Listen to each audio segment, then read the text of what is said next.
Hello, hello, hello.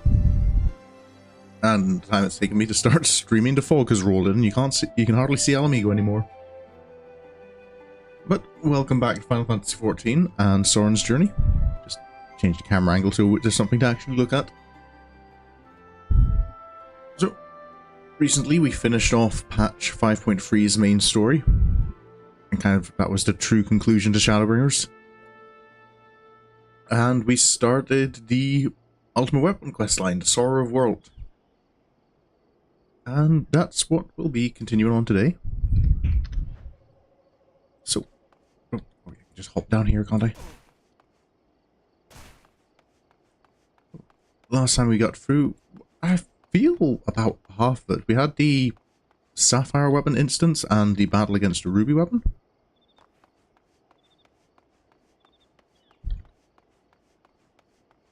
Which feels like about half of it. And then if we get through that, I do plan to be doing the next tier of the Beast Tribe quests for A Realm Reborn. That's all ready to go. Let's see what progress has been. I can get rid of the chat box. Sir? It's good to see you, Sorin. I'm pleased to report that Master Garlemald and the others uncovered a fair bit of useful information at the Imperial facility in Turncliffe. In fact, he'd like you to rendezvous with Gaius in the town square, where he'll reveal what they found. Once you're ready to depart, your escort will lead the way. Right.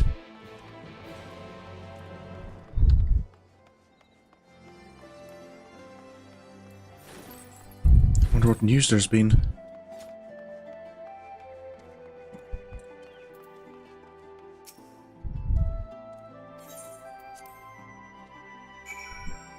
Let's head back.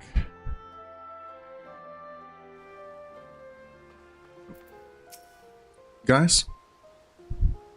Now that you are here, perhaps Cid will finally deign to dispense his findings. Severa, inform him of Sorin's arrival.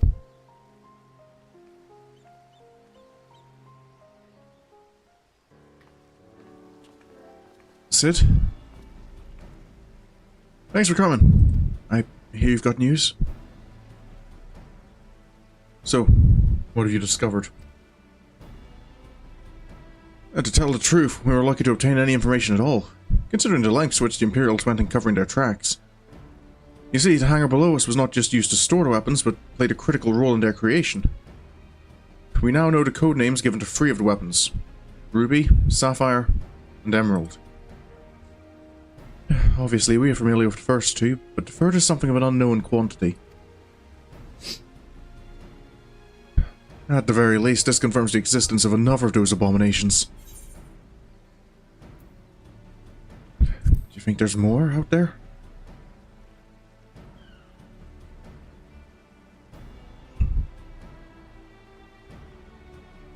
The problem lies in ascertaining its whereabouts. None of the locals have seen anything resembling a weapon being transported either by land or air. Which of course leaves only one option: the sea. According to what fragmented data we were able to recover, the Emerald weapon is equipped with aquatic capabilities, much like the Sapphire. Meaning that its escape from Turncliffe would have gone undetected, and could potentially be anywhere by now. But if Alphonse plans to have it absorb more primals, the logical choice would be Eorzea. Right. And traveling by sea would allow him to circumvent the front line of Gimlet entirely. The Alliance must be alerted at once. Your favorite and unfavorite viewers. Hello, Mooney. Welcome back. No, you can have the title of favorite viewer. Until someone comes along to usurp you. Hold your chocobo, Severa. It seems that the Emerald weapon was still incomplete when the 7th Legion withdrew from Turncliffe. It's far more likely that it was transported to another facility in order to add the finishing touches. Well, one of your business partners bought cookies? That's a bit more of a pleasant surprise. All of a sudden, that's what I was doing, Mooney. I was making up my mind.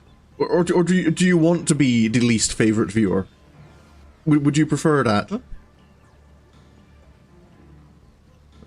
If your supposition is correct, that would narrow our search to but 2 possible locations. Castrum Marinarum in the Rontano Sea, and Castrum Occidens in eastern Lanosia.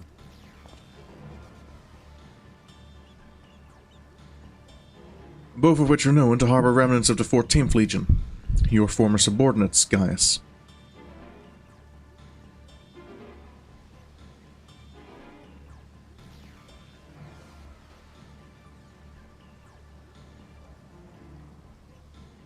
I just need to be contrary, Mooney. I just instinctively need to cause problems for people. Be that as it may, our objective is unchanged. Voldalin, you and Savara will make your way to Castrum Occidens, while Sorin and I head for Castrum Marinum. Should we locate the Emerald Weapon, we will give the signal to dispatch the G-Warrior and eliminate it before it can be activated. Sorry to disappoint you, but we're still repairing the damage it sustained during the encounter with the Sapphire weapon. While Algan machinery has its uses, it's a bugger to find replacement parts in a pinch. But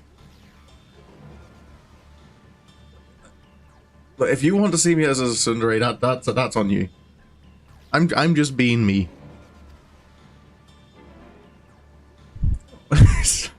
I always love the little slump the Warrior of Light does when it's kind of, oh, I don't get the mech.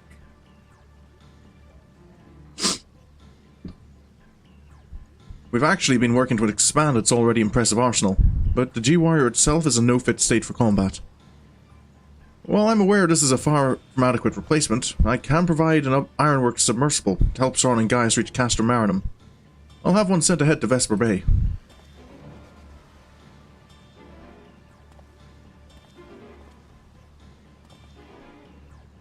A submersible, eh? I don't much like the sound of that. Perhaps Savara and I should count ourselves fortunate that our destination can be approached by land. I pray you have a safe journey. Watch yourself out there, Sorin. Right, I will. Castrum Marinum, that's... I think the last time I was out that direction was... when I fought Rittiden. Feels like ages ago now. It's time we departed. Let us make our way to Vesper Bay. Right. Vesper Bay. It's been a moment since I've had cause to go out that direction as well.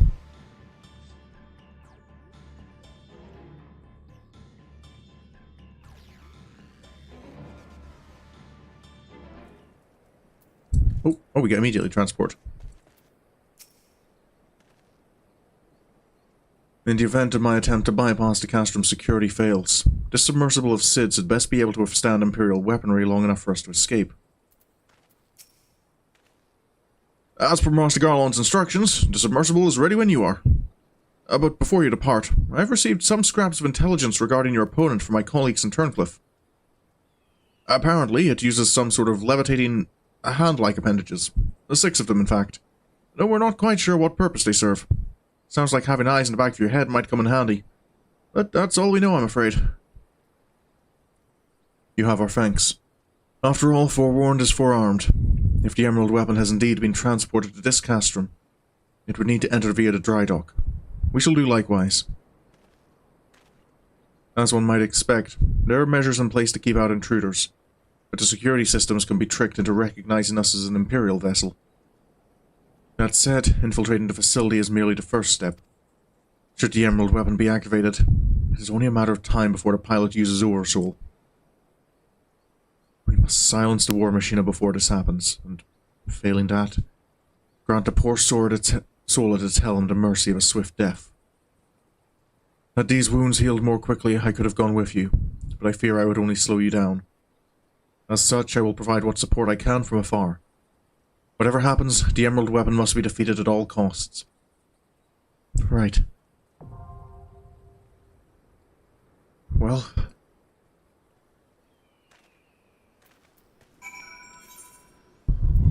let's get ready. Caster Marinum, 14 minutes. Can I, if I go healer, does that drop much? Yeah, less than 5 minutes. Oh, the cookies are good? I'm glad to hear. There's always something disappointing about getting something nice and then you actually try it and it's not great.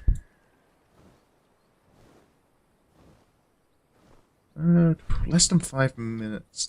Don't think that's enough time to really do the Beast Tribe quests. Especially as they're the... well, with the exception of the Exile quest, they're all the final quests in the stories.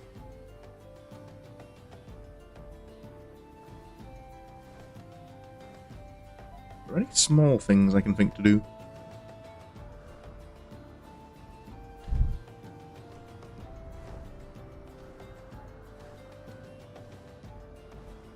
Which one was Caster Marinum? The Caster Marinum is the Emerald Weapon.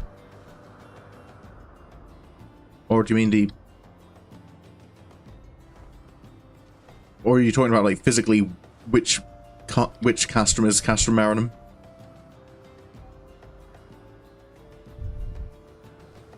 It seems to be the same type of castrum as Castrum Fluminus.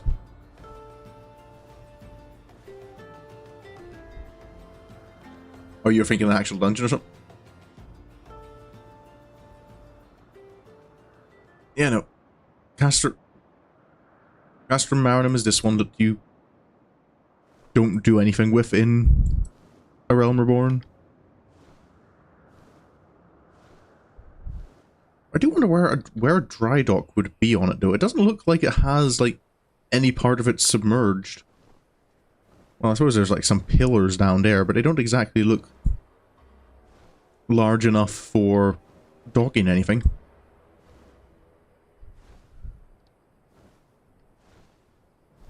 I suppose if it's... yeah, that pillar of rock isn't particularly wide. Cape Westwind. A good old Ridderton fight.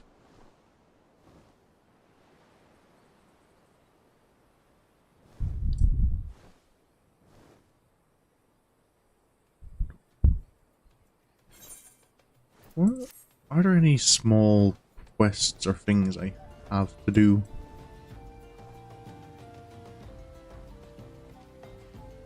You love the new Cape West? Oh, yeah. The memes that new players will no longer be able to experience.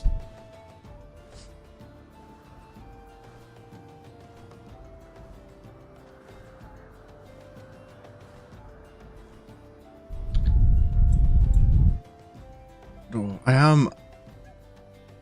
am really quite glad that the update to A Realm Reborn came out before I started Sorin's journey.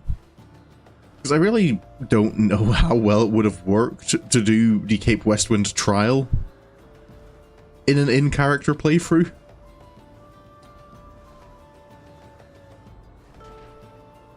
I feel that wouldn't have gone quite so well.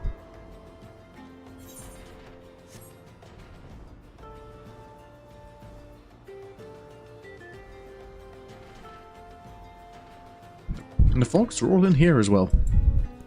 Is there nowhere I'm allowed to stop and just enjoy the view?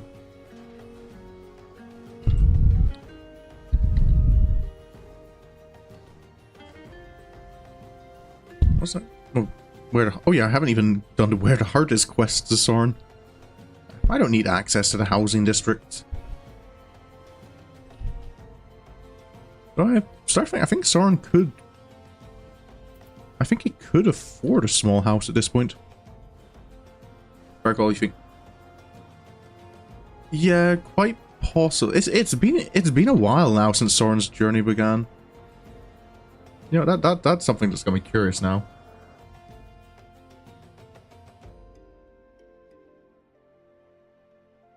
let me just look up on bring up YouTube. Where is my videos?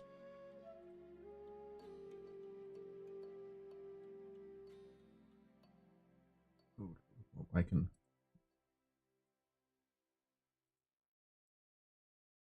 get rid of that. Where's my playlists? Playlists, Sorin's Journey. Where was the first one? Was May 24th. Okay, Sorin's. It's been almost 2 years. Do you recall you did the old Steps of Faith? Yeah. Oh, I didn't feel it had been. It doesn't feel like it's been 2 years since Sorin started his journey.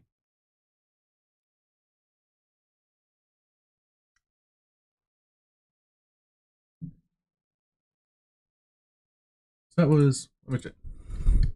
FF14 patch release dates. Do we have a?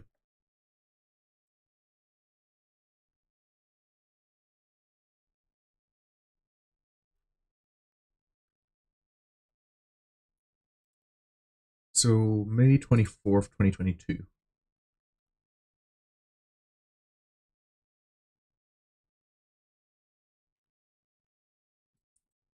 Okay, so yeah, patch 6.1 was when Sorin started his.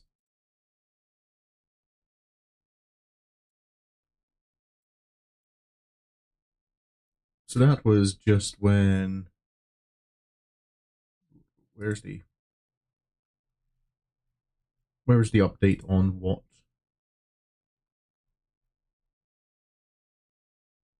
Yeah, certain main scenario quests for Realm Reborn have been revised. Okay, yeah, so that was just when. That was the first time. Just the first pass of updates. When. Just all the pre.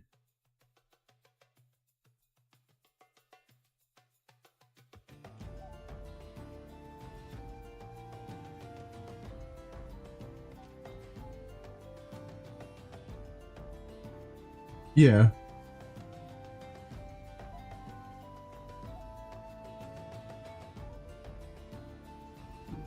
So that was. What was it?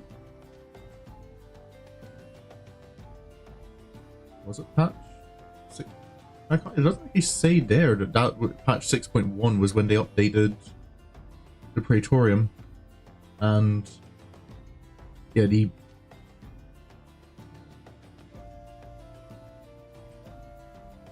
dungeons at the end of.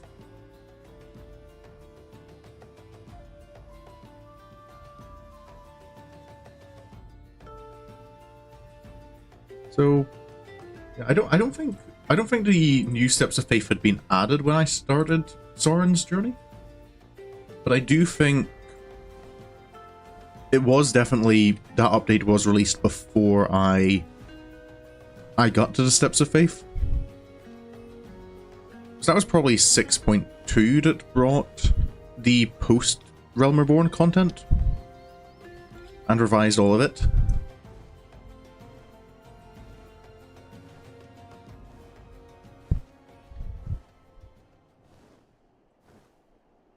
Ooh. Time has gone up to 7 minutes and we still have actually no one in the queue. I guess I'm not as lucky as I was when I was doing the Four Lords.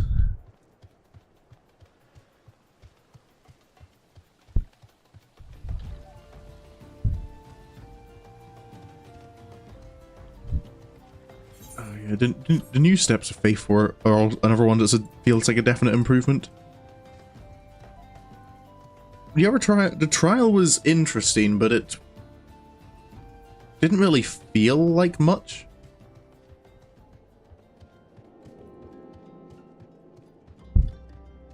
I think it was just a bit slow.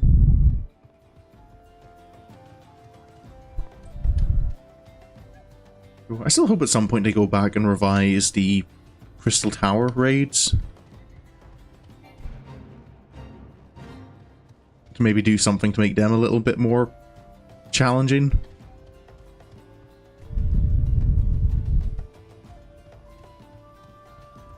Especially as they're kind of like, they are... You could kind of consider the Crystal Tower to be part of the main story, the main scenario quest line, because you can't progress into Shadowbringers now without it.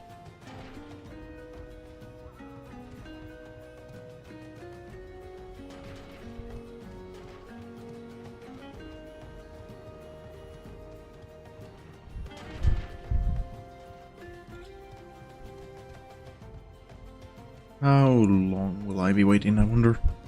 Do I start? I can't... Because I'm kind of saying the time elapsed is at the average wait time, I'm nervous about starting any of the Beast Tribe quests, because I don't want to have them be interrupted with the queue popping.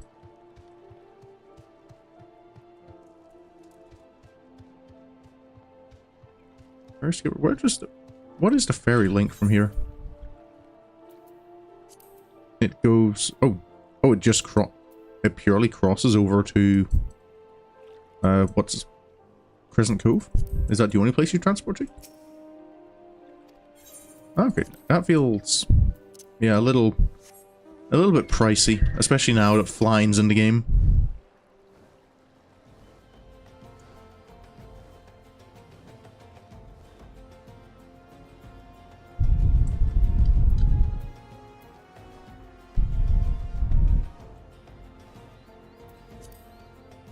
Can you stand on this, I wonder?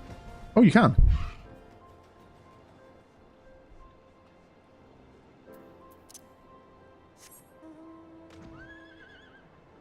I've always been curious about that. What places in A Realm Reborn you can actually stand on top of.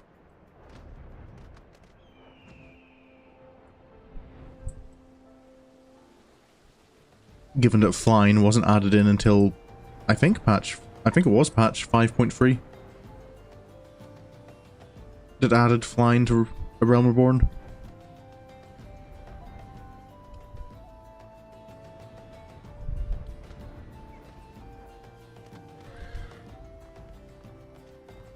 Come on, someone. Give me my cue.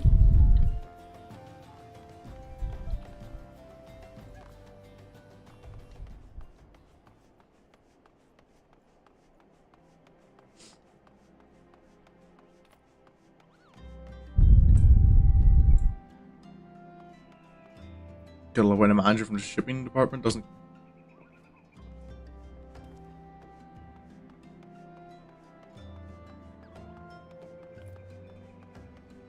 Oh, so is that a case of you've done work that you realized you didn't have to do? Or...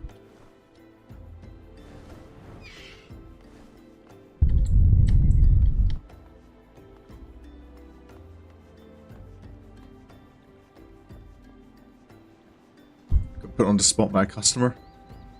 Oh.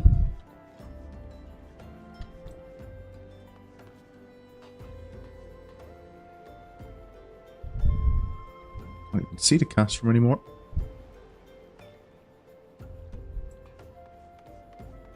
Hey, we got one tank in the queue. Oh, the customer's expecting delivery only to find... Oh, they didn't communicate it to the customer or it's been rescheduled. That sounds like a problem.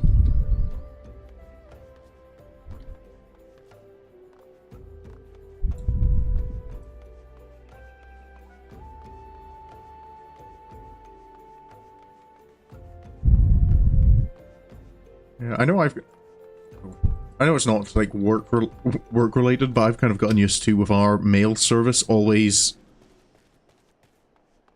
didn't tell anyone in the office he was doing this. That's a... Yeah, that doesn't feel like exactly like the best way of going around things, just to not tell anyone you're going around changing things.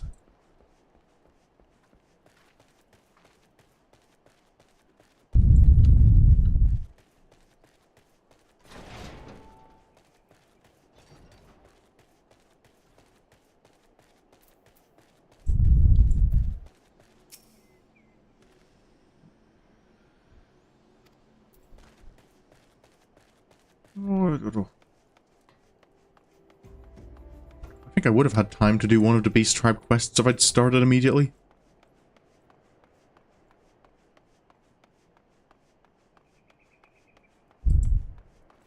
Is there anything... Add quick fix customers... Oh, yeah. As long as it can be fixed, but...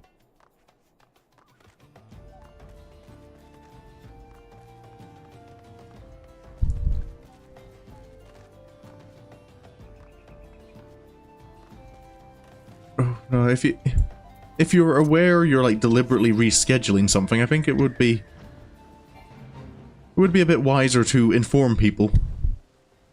It's one thing if it's something out of your control that you didn't realize, but if you're deliberately rescheduling something,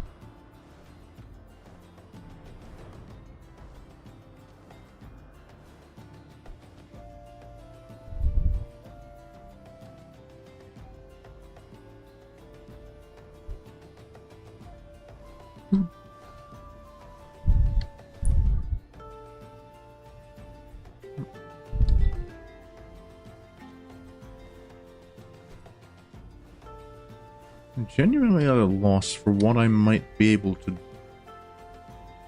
I know if I start one of the Beast Tribe quests, that'll just cause the queue to pop. Do I risk starting one? I'm in Alamigo, so I can... No, I'm not in Alamigo, I'm in Fanalan.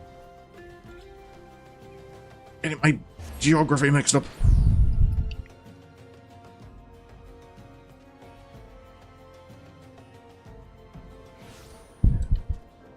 It's kind of a trending problem that the shipping manager doesn't...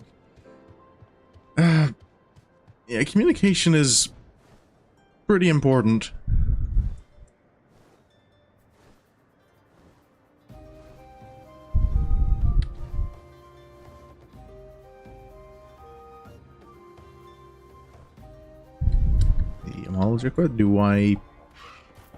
Do I start this quest?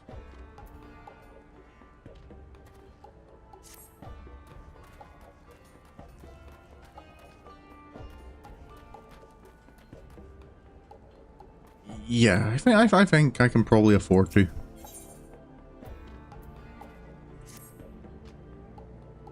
Lunka has got... Is she?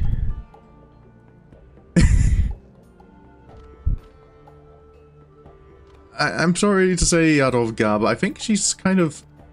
Oh. I fear she rides for Zarak, and her chance is Zagos Tez's head. The war leader must be told. Oh, and there she disappears. She's gone off on her own again. She is gone. The impatient whelp. Reckless action is not martial courage. To charge into battle without certainty of oneself or one's enemy is to court disaster. Lunga is beyond our help now. This is her battle and her battle alone. Amalja law forbids intervention in such vendettas. If she wishes to perish in a blaze of false glory, then that is the path she has chosen. Lunga's decisions define her as a warrior, and thus will end her tale. Can we really not do anything to intervene? Yadovga? Hamashga will do nothing. We have trained Lunga since she was barely more than a hatchling. There must be something we... Honored ally, do I risk bringing shame upon myself and the Brotherhood? I beg you hear my plea. As an Amalja, I am bound by our laws and customs, but you are not. Pray follow Lunga into Zarak, and see she survives this madness. Right. I suppose there's nothing to stop me from going to help. Or at least, I just try and keep her alive.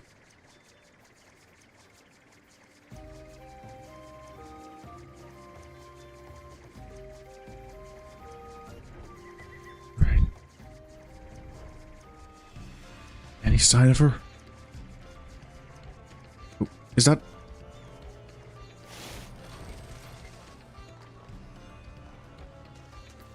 Lunga? Where are you, Zagos Te? Your doom has come. Adventurer, why are you here? Did you follow me? I told you I don't need... Since you are here, perhaps you can prove useful. There's a cage yet deeper within the stronghold. I thought that perhaps it might be... Well, just free the prisoner, yes? The key is held by Monab Cha. He is the Flamefang's second in command, and not to be underestimated. Zagos Te is mine, but you'll have your share of the glory. Now go. Right. Okay. Is she here to rescue someone?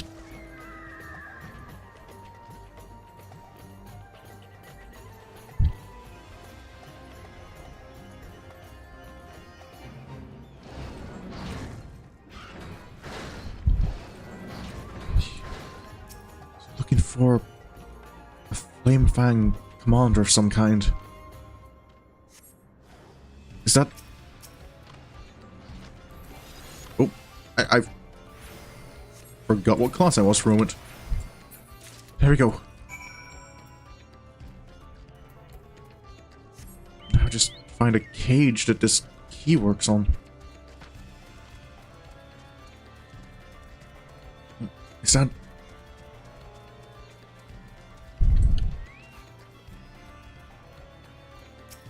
Hello? I'll get you out in a moment. Here we go.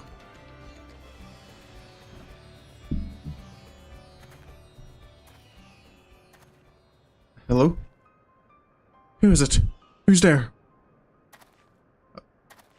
My name's Sorin Sherwood. I'm here to... Just stay back! You stay away! You know why you're here, filthy kidnappers. You've come for my little loon, haven't you? Loon? Well, you can't have her. No one can have her. She's been promised to the Lord of the Inferno. You... Has she been...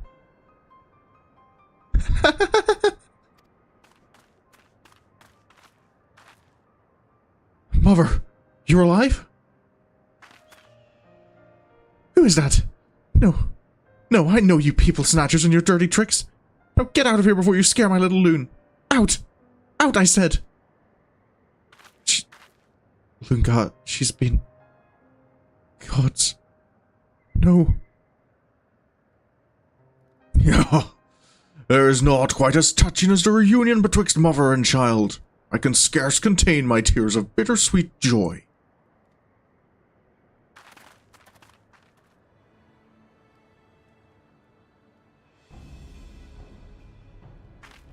Zagos Te! You'll pay for what you've done to her. And to me. Some of the tempered, such as this one, are exposed overlong to the sacred flame. They become the walking witless, barely aware of their own existence. Is Lord Ifrit's power not magnificent? Come now. It is time you were purified in the raging blaze of his blessing. Come back and face me, coward!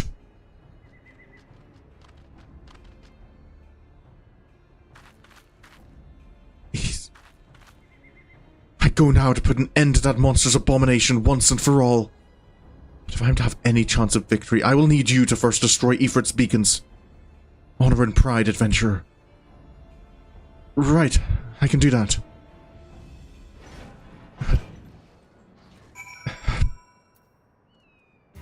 I'm sorry.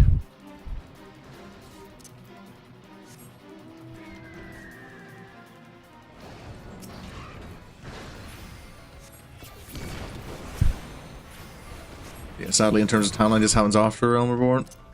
Yeah.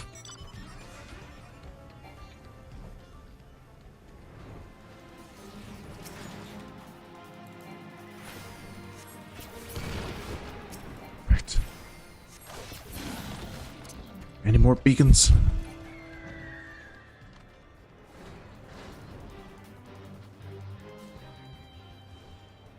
There's one.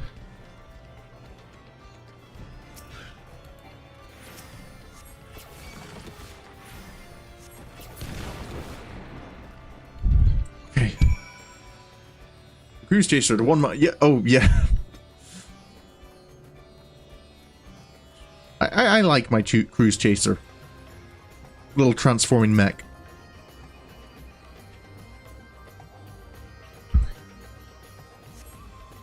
Lunga, where are you? Yeah, you are a lost kitten that has wandered into the Drake's lair. Surrender this doomed vendetta. Submit to Ifrit's will, as your mother did before you. That sounds like... above?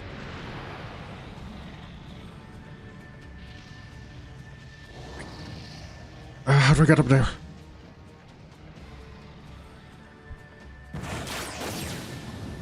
Ooh.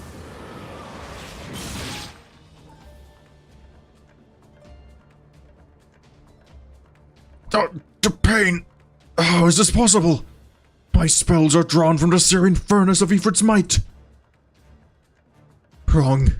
Your power was drawn from the beacons, and those altars of suffering are no more. Without your precious blessing, there's naught to protect you from the sting of my arrows. Mercy! Mercy, I beg you! The will of our god is overwhelming. Spare my life, and I shall become your slave instead.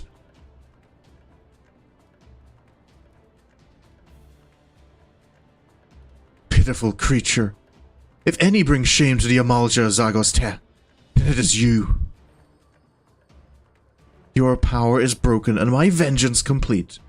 No more of my arrows need be stained by your coward's blood. Crawl back under your rock, lizard.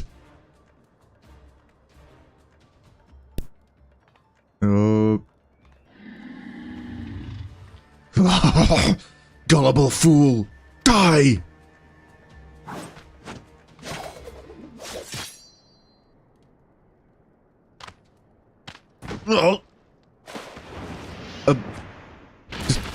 Lunga, did you do it? Can't really see from up here what's going on.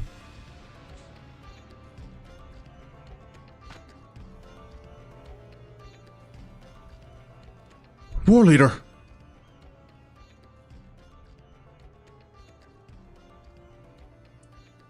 You forsook all that is sacred to the true warrior of the Amalja Zagoste.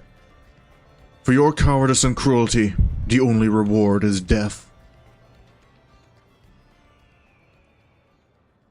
I beheld the entire confrontation, Lunga. You fought with honor and with courage. Such was my proud exultation, the dagger flew unbid from my hand. How unfortunate then that Zagoste stood in its path. It appears that perfect martial detachment yet eludes even me.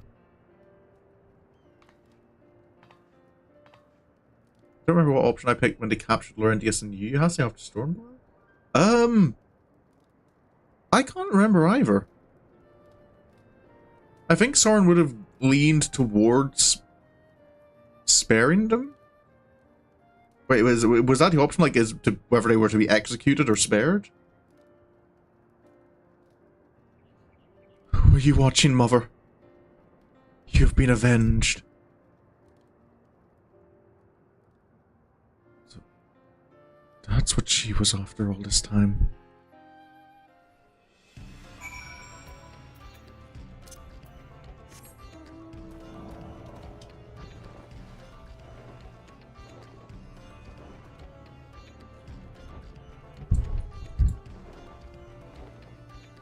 Yeah, those two weren't really worth too much of Sorin's thinking time. He's not spared them much thought since the betrayal.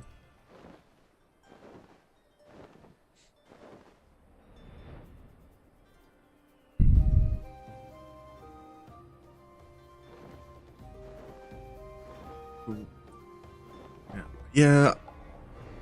Yeah, what? I think Sorin went with imprisonment. I think it was kind of a... there was a part of him that was kind of, yeah, execute him.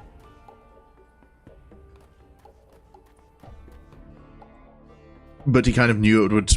like, that wasn't the example he wanted to set.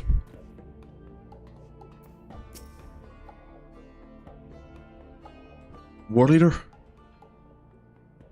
With the Flame Fangs defeated, the Amalja within Zanrak will return to cowering behind their campfires. And though the embers of Ifrit's blessings yet smolder, we shall fight the fire with the flames we ourselves nurture. A strength born from within. But I need not speak to you of strength.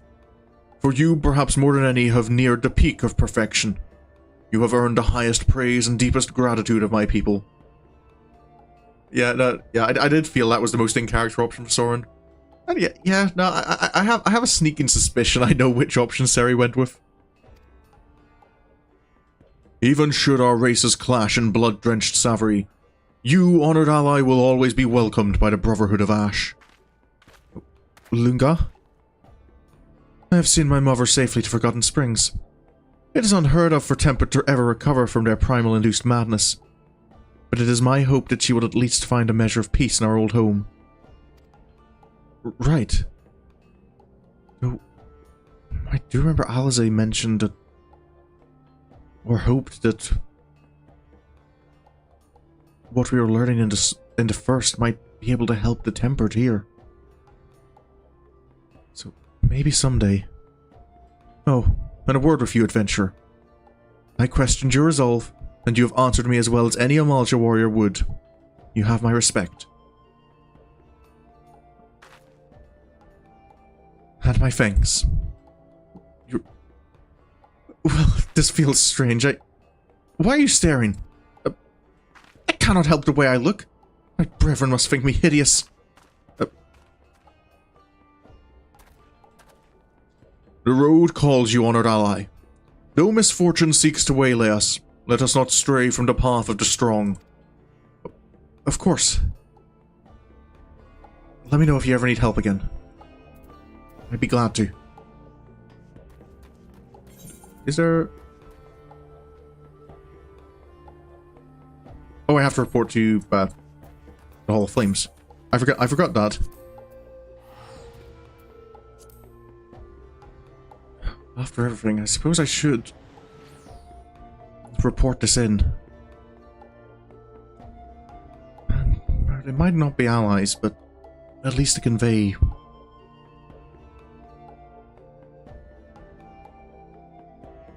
that not all the Amalja are enemies.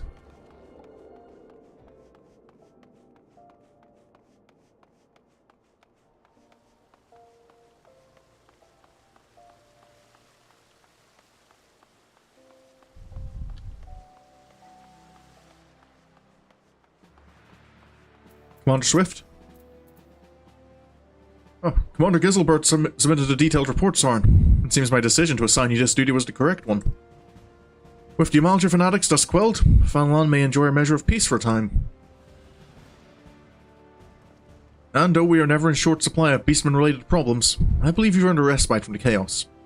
Enjoy the rest while you may, Sorin.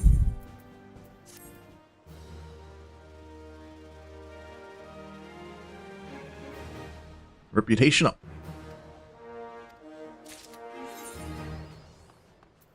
There we go. A real badass.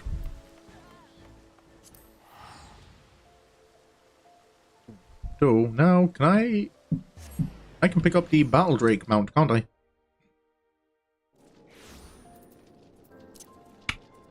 Assuming I've earned enough of the currency. Because I think you have to buy it with the tribal currency. You got 25. 25 steel Amaljoks.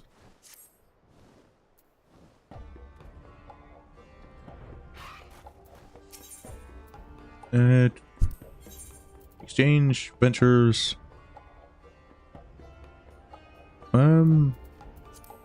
No. Is it just in purchase items? There it is. Wind up Amalja and Drakehorn.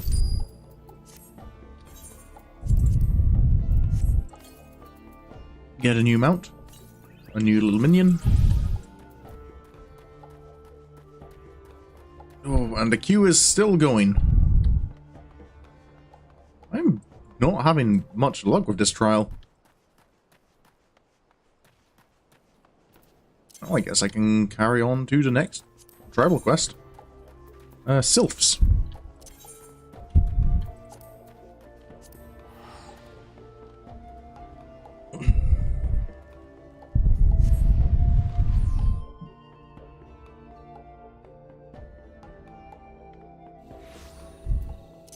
they made any progress here on finding the chosen ones, Podling.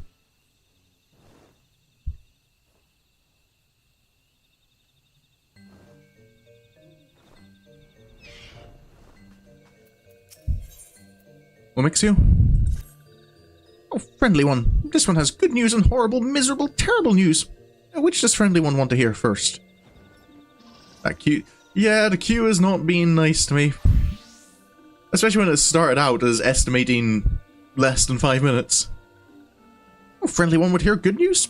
Good news is that these ones finally found Nasty One Deluxio and the Podling. Horrible, miserable, terrible news is that the sprouting ritual has begun. Chosen One will be born in Nasty One Deluxio's care.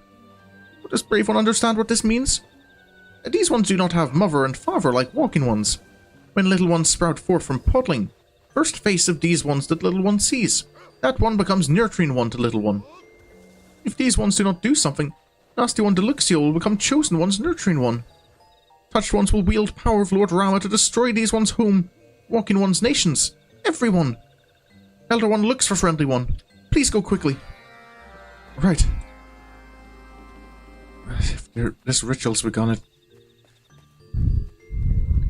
really can't afford to wait. Elder Frixio?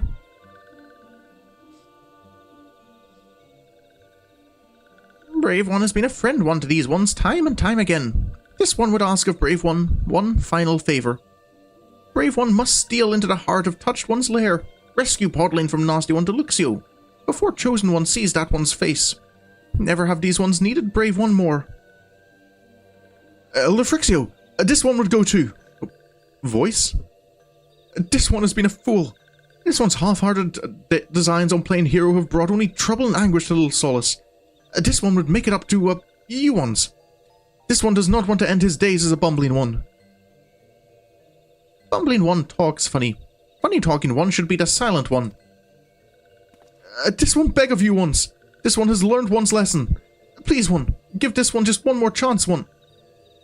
Voice, I'm not sure you quite understand what you're saying anymore. Shush. Funny talking one. Oh. Funny talking one's funny talk makes this one's head hurt. No. Funny talking one's good intentions are not lost on this one.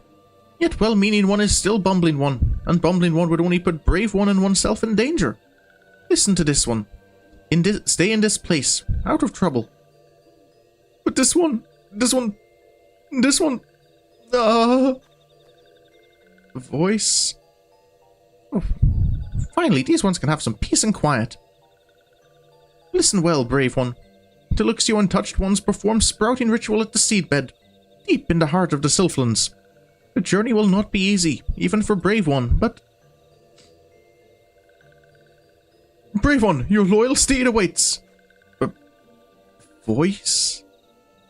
Yes. Feast your eyes on this glorious plumage. Let your spirits be lifted by my rousing call. Ah, that's much better. Voice? Who is this voice? I am Voko, Prince of Bung Chocobos, fleetest foot in the Twelveswood, and I am honored to accompany this brave adventurer on his quest to save all of Sylphkind. This one has no words. Whew, alas, poor bumbling one. It would seem that one's mind has turned to feathers. Why do you tarry, adventurer? With each passing moment, the threat to this realm grows. Yes, Voko must press on ahead, with or without you. Fear not, chosen one, for Voko will rush to your aid. Quair! It appears Brave One's task will be even more difficult than this one imagined. This one begs of Brave One. Do try to keep everyone from making a bumbling mess of everything. I'll do my best. I have to confess to being a little concerned.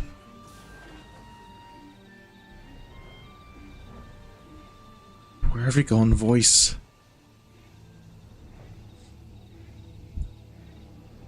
I understand wanting to help, but that looked like him.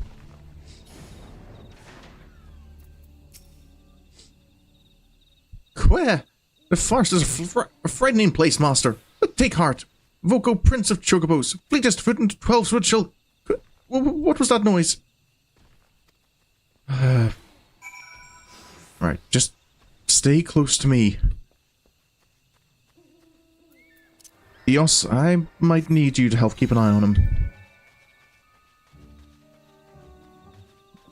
Happen to be doing it at the same time as someone else. Why? What is going on with that speech bubble?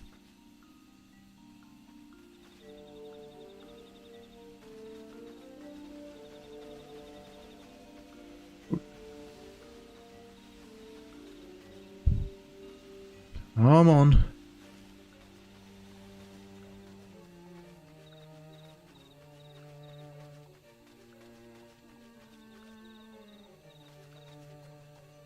Just stay out of trouble, okay? Ah, no. Okay. Come on, voice. Voco.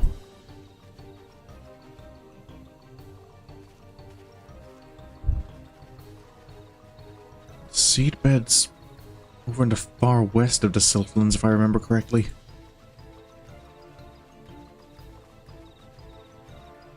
Still following. It's all good.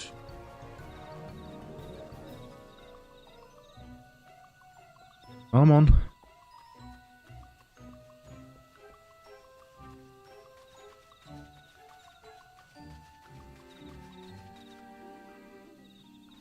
Right. We should preemptively clear the road a little.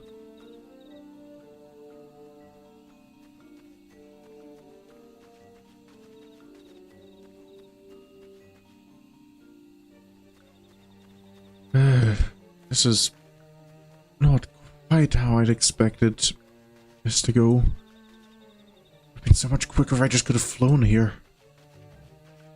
Right, nearly there. Just past those trees. It still seems to be okay. Ah, no you don't.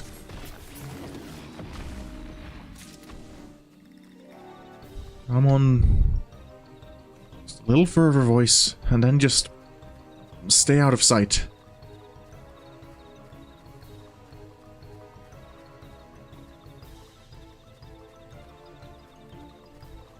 Here we are.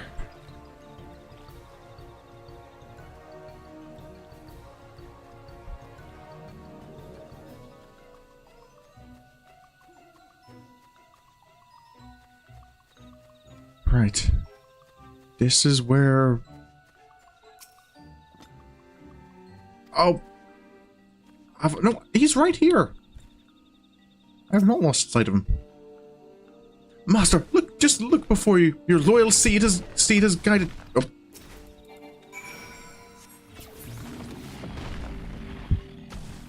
Voice, can you please just hide somewhere? Could that be? Yes, Master! It is the Chosen One's podlin! Oh. Really bad timing.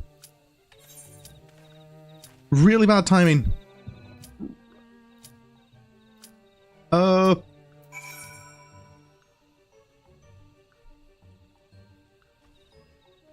that's a little annoying. Come on, DPS, don't let me down.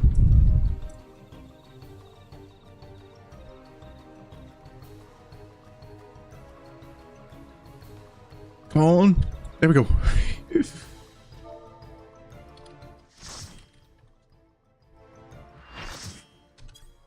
Oh.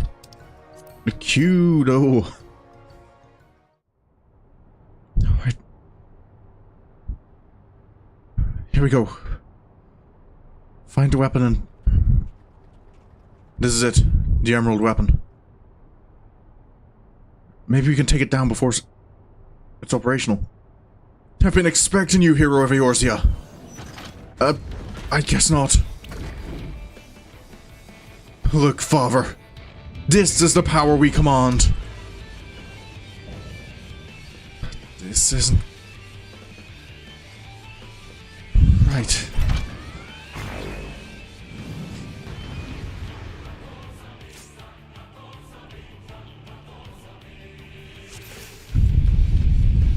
Oh wait, I want to...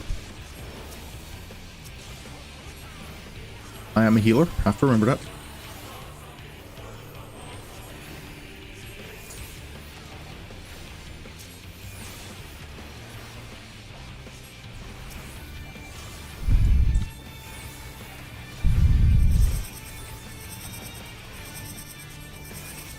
Careful.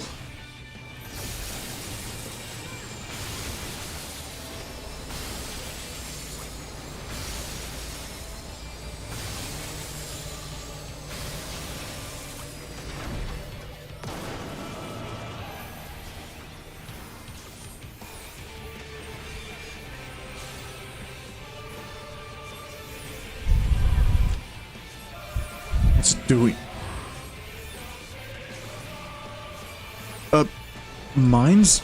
Not good.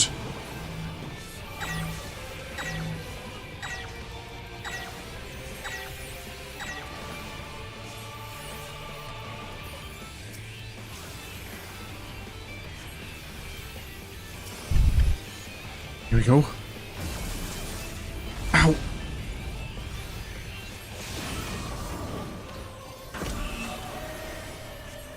Careful.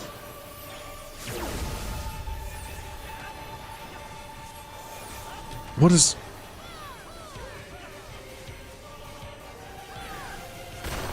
Ow! It's split in two.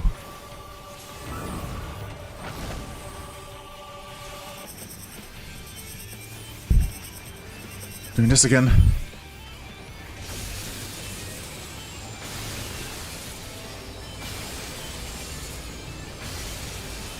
Just keep running.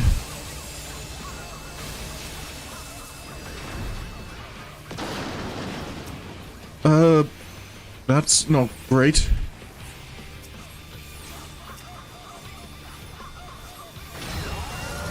Oh, wait. Those are the engineer mentioned it had, like, arms. Hands.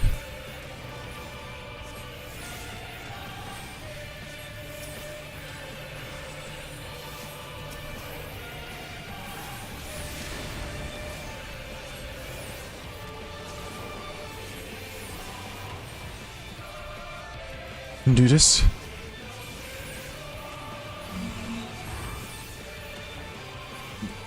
Mines again.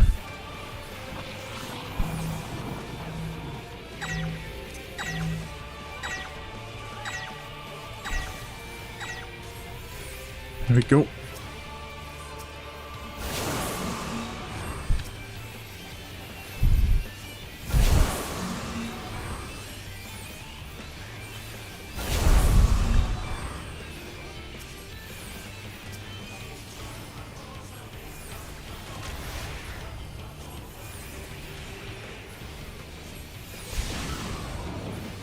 Split in two again. I know that formation. It was used in World all those years ago. What kind of... Oh, right. Just watch out for the orbs.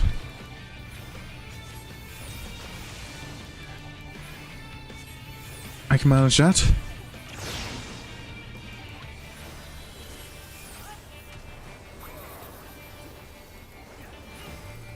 Careful.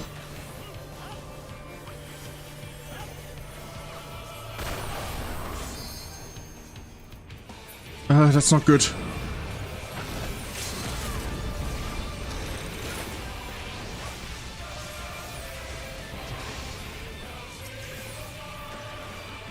One friend.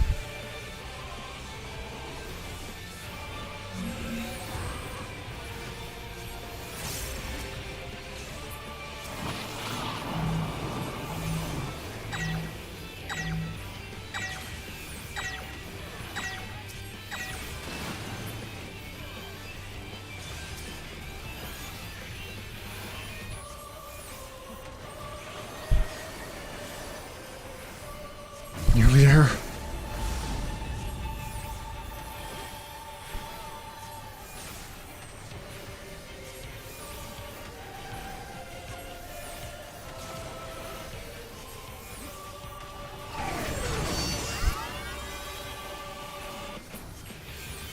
So it's come to this. But no matter what, I can't afford to lose. What? This is...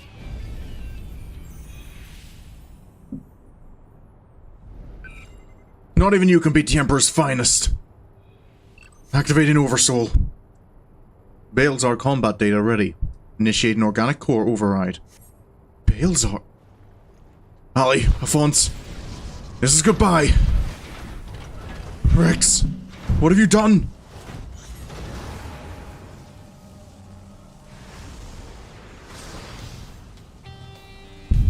What is the meaning of this? Wait. That glow. Bear witness to the glory of the Empire. Gaius's data. Where's... This is World, at the time of the invasion. Could the synthetic Orosite be causing this?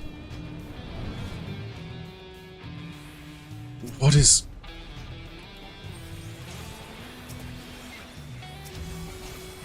Oh, not good.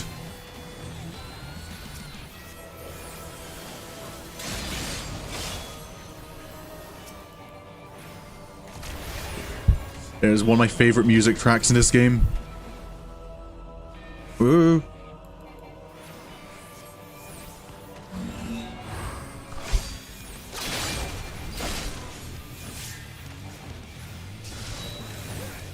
Oh.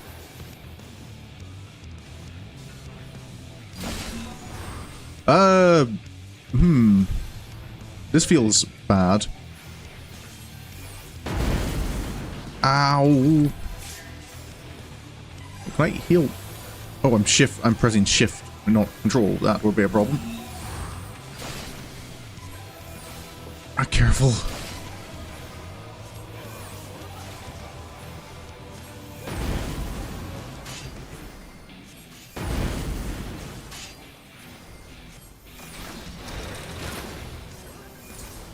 The smallest gap. Yep, wasn't big enough.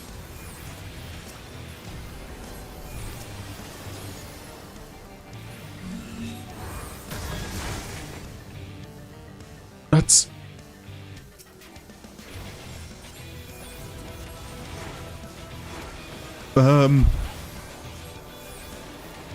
Look like we're surrounded.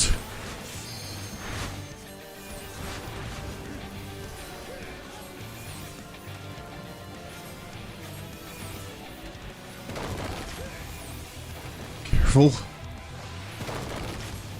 Okay, everyone's still okay.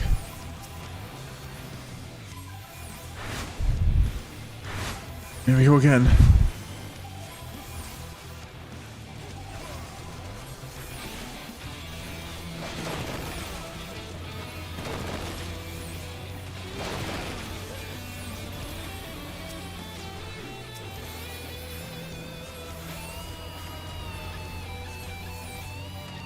We've got this.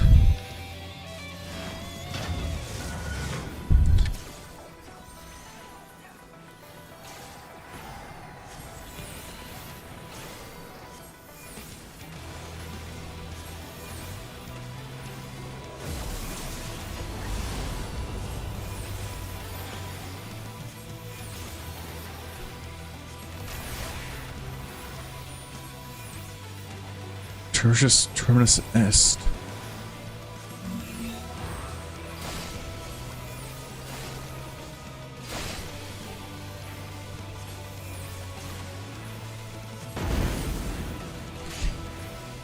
Get out of the way of that.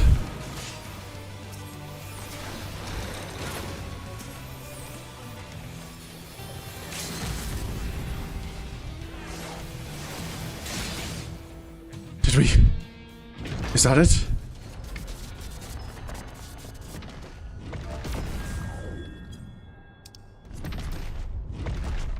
It's over.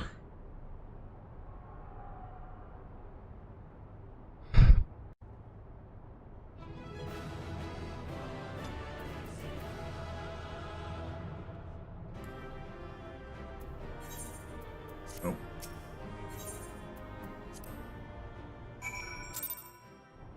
Gaius,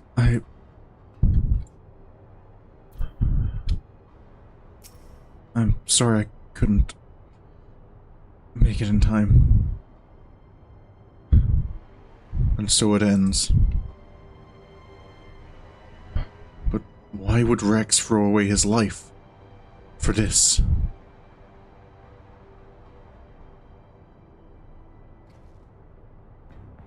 You are right. If I am ever to learn the truth, I must concentrate on the task at hand. Of course, we do not need to wait for Cid's analysis to tell us whose combat data was used on this occasion. It galls me to think that my techniques and strategies could be so closely replicated. Nevertheless, the observations I made during the battle may yet prove useful. As a matter of fact, that was not the only information I was able to gather. I intercepted a signal that revealed the troops stationed here were permitted to withdraw, seemingly in return for assisting the 7th Legion. They must have known that the Alliance would follow the Emerald Weapon here sooner or later, and make good their escape. Meaning the way is now clear for Cid to inspect the warmachina's remains. Right.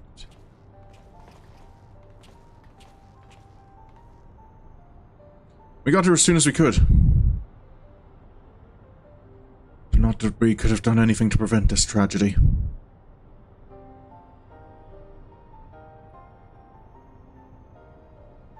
From what we know, it seems the Emerald Weapon was ilm for ilm a great deal more powerful than the previous two. If this is allowed to continue, who knows what sort of monstrosity the 7th Legion will conceive next.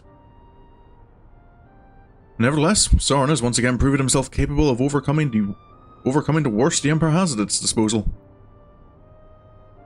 You may be relieved to hear that Castor Mossidens was free of anything resembling a weapon. Unfortunately, it was also devoid of any useful leads, and we came away empty-handed. In all honesty, part of me wishes we had never found the Emerald Weapon. Perhaps then Rex would not have been forced to make the ultimate sacrifice. I only hope that he is finally at peace.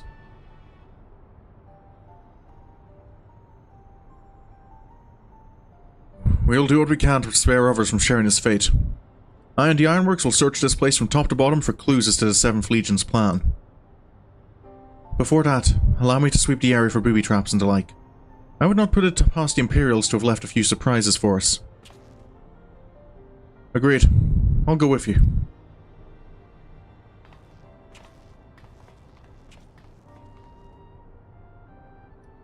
With that in mind, I'll begin my examination of the Emerald Weapon. Carefully, that is. Right. Let us know what you find.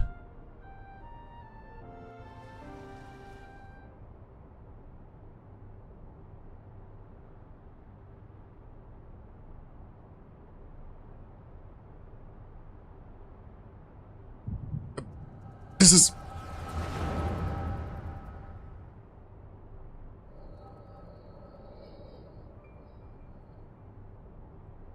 Alphonse, you knew all this time, didn't you?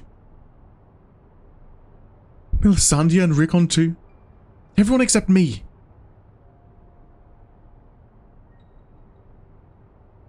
And you, Rex? Yes, that's what the synthetic Orsite system is. The fusion between pilot and core is the key to Oversoul. And unless we use it, we don't have a chance of beating Father's newfound friends. They stand between us and the primals, without which the weapons will never reach their full potential. We thought that if you knew the truth about Oversoul, you'd try to stop us. Hope you've added me as one of the approved viewers. Yeah, I can be a little special now. Of course I would. What I don't understand is why all of you are so willing to give your lives for the weapons project. What is it all for? It all began on the day Father left.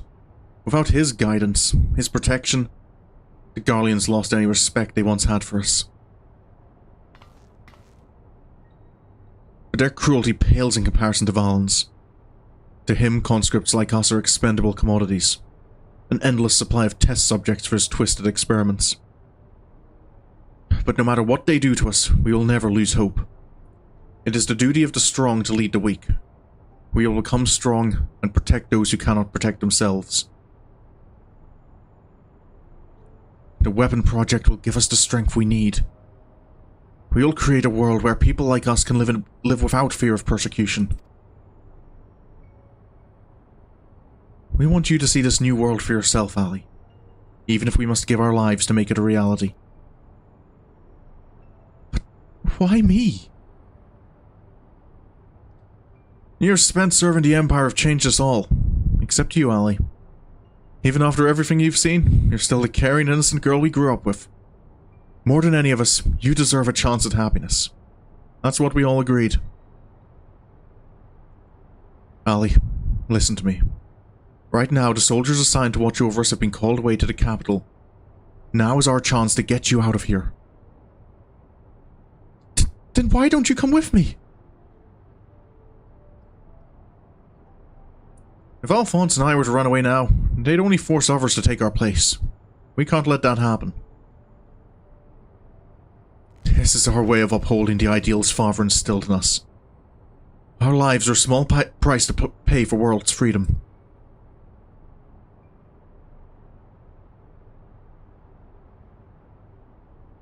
No.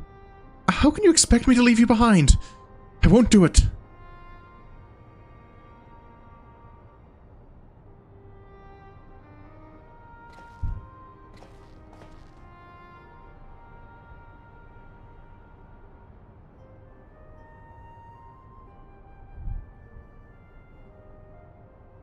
We will forever be at your side, Ali.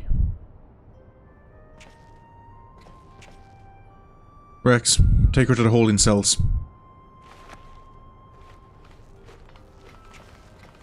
No! Let me go!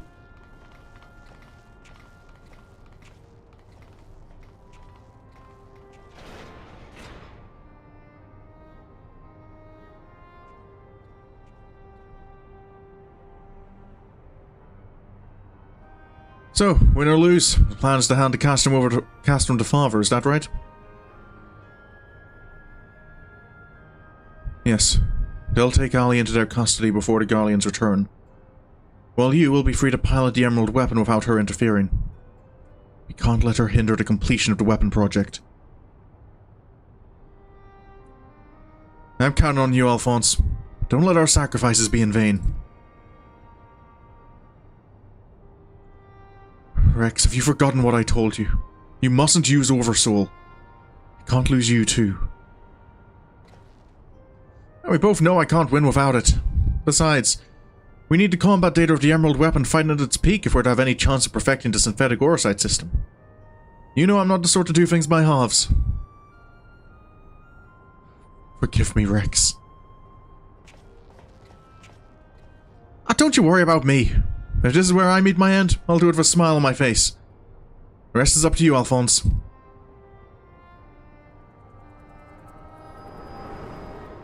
That... Wait, does that mean...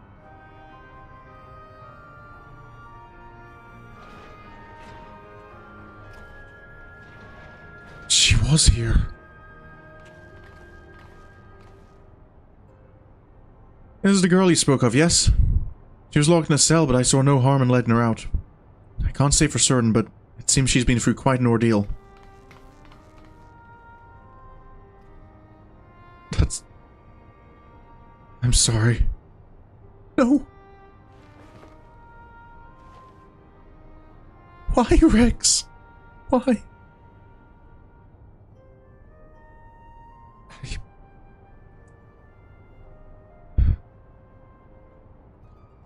Gaius, once we've extracted the core, we'll take it back to Turncliffe for analysis. Perhaps she should come with us. There's no use in her staying here.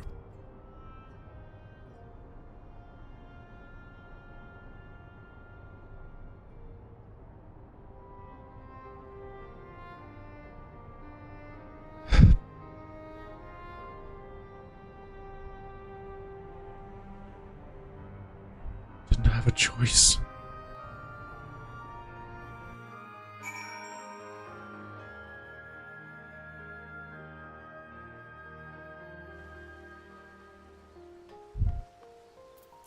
Gaius? Severa is taking care of Ali, but it may be some time until her nerves have settled. If the vision you witnessed is indeed true, Alphonse and Rex locked her away for her own safety. When she is ready, I would know more of what her brother hopes to achieve. and why he must resort to such desperate measures.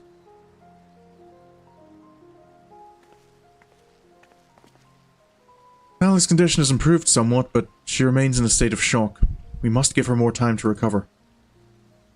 There was one other thing that I thought you should know. When we checked her for injuries, we saw that her back is covered in welts and bruises. Who did this to her? It seems she was subjected to beatings on a regular basis, judging by the varied stages of bruising. I dare say this was the work of her Garlean masters. They were... You speak as though you have seen this before. Seen? I've lived through it myself.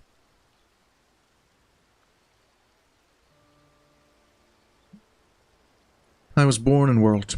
23 summers passed. My mother was a local woman, but my father was a pure-blooded Garlean and a member of the occupying forces. And though I know very little about him, his rank afforded me imperial citizenship. His acknowledgement of our familial ties was the extent of the responsibility he took for bringing me into this world. Still, it is more than can be said for most of his ilk. My mother and I were shunned by the people of Werlyt, who treated us as badly as the Garleans did, if not worse. I thought that if I were to become an imperial soldier, my position might somehow deter those who would cast scorn on my mother, if only out of fear. And so, I joined the army. That's... reminds me of what Fordola went through. The acceptance I earned was but temporary, however, and my superiors were quick to blame any perceived shortcomings on my savage lineage. Rather than waste time on official court-martials, they administered their own form of corporal punishment. I was eventually assigned to the 12th Legion and fought under Xenos Galvis and Alamigo. In the chaos that followed our defeat, I seized the opportunity to flee to Werlyt. While it was never much of a home, it was all I had, but nothing could prepare me for what awaited.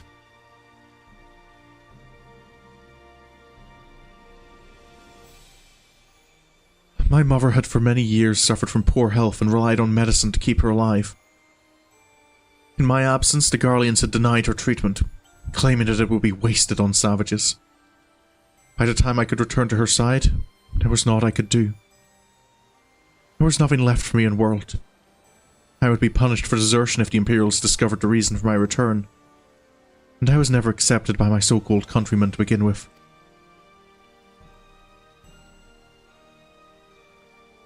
I ran as far as my legs could carry me, and it was then I met Gaius. So that is the truth of it. Other than a few scant details, I knew naught of your past. It sickens me to think I once fought under the same banner as such vile creatures. I had always believed it to be the duty of the strong to lead the weak. Yet there are those who become drunk on the power afforded by their station, and prey on the ones they should protect. Like a canker, this corruption is spread to every part of the Empire. Even those of Garlean blood such as myself are subject to their cruelty. They hold particular contempt for the Aura, an easy target for abuse being so few in number. Perhaps, like me, Ali thought she would be spared such treatment once she joined the army. Alas. Gaius? I only hope that with time, Ali can put the past behind her and make a new life for herself. But for now, all we can do is wait for her delirium to subside.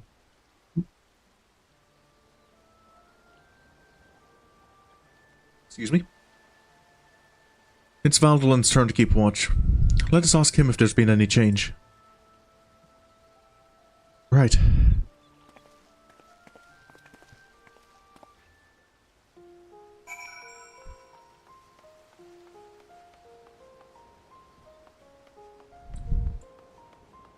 I do hope she'll be okay.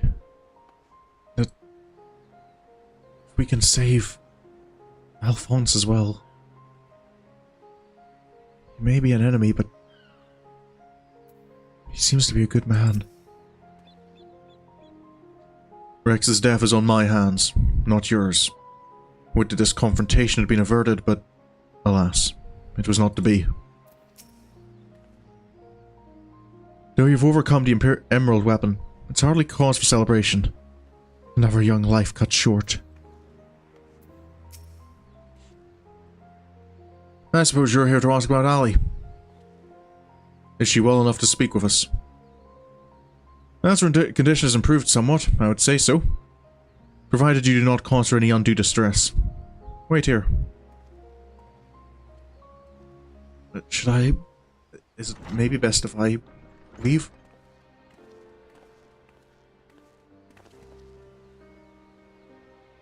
I was the one who...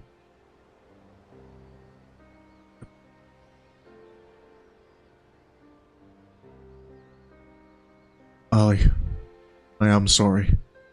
What happened to Rex? It was my fault. Melisandre and Recon too. They died because of me and my foolish ambitions. Father, no. This cannot go on. Please, Ali. You must tell me all you know.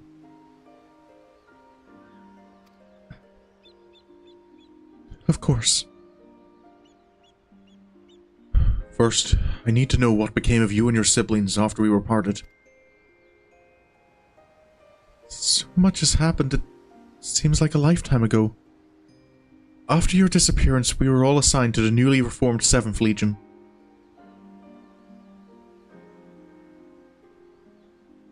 At first, each legatus was quickly replaced by the next, until eventually a man named Valens von Varro was given command. He was sent from the capital, but before that he was a specialist in experimental magitech weaponry. We later discovered that he was ordered by Emperor Varus to complete a project involving anti-primal warmachina, the weapons. But after the Emperor's death, he was free to employ whatever methods he saw fit, and his greed for power only grew. Some even say he is planning to use the power of the weapons to lay claim to the throne. But I think there's another reason for his obsession with the weapon project. Not that he'd ever tell anyone, but he's always muttering to himself. And I've been able to put the pieces together. He's jealous of you, Father. Valens von Varro. I must admit, it was only recently that I first heard that name. Valens used his knowledge of magitech to devise various military strategies. He was given a position in the army and quickly rose through the ranks. That was until one man stood in his way. You, Father. He was one of the candidates to lead the new 14th Legion, but that role fell to you. After that, he was assigned to serve under a far more gifted engineer, Nero, who was in charge of restoring the Ultima Weapon. He worked under Nero? Guess that might explain why he's able to... where he got the knowledge to rebuild them from. Valens has resented you ever since, going so far as to oppose the ideals you upheld.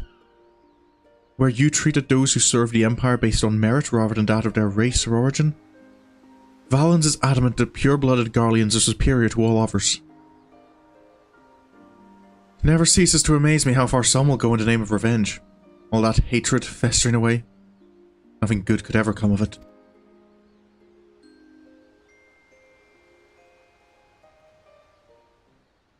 So the marks on your body are his handiwork.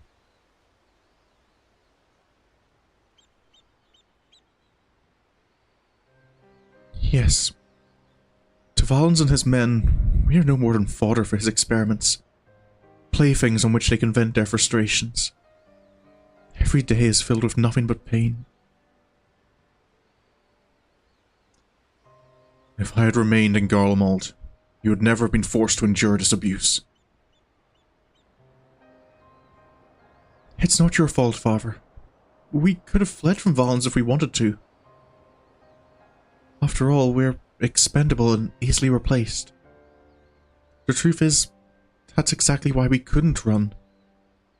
In saving ourselves, we would be condemning others. But if we were to stay, to see the weapon project to its completion, we would gain the power to defeat Valens, and then the Empire itself. freeing the world from its tyranny. That way, we might start afresh, and find a place we can call home. And not just for us, but for anyone who wishes to live in peace. You would give your lives for a future you may not live to see. We took courage from your teachings, Father. The strong must lead the weak, and we would gain that strength by whatever means necessary. We will fight for the sake of those who cannot.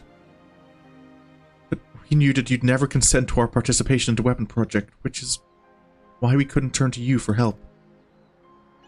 As the pilots, we're the only ones who are able to stop violence. We know just how powerful the weapons are. He would use them to bring the world to its knees. And his masterpiece is the worst of them all. His masterpiece? If I could get my hands on it, then I could save Alphonse and all of the world.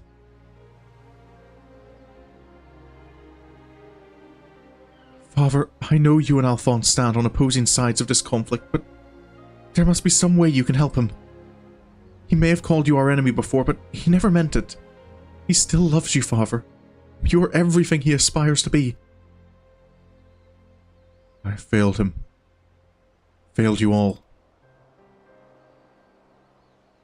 But I refuse to abandon him to his fate. I will free him from violence, if it is the last thing I do. Thank you. He needs you. Now more than ever. Listen, Ali. I once sought the strength to rebuild the world as I saw fit.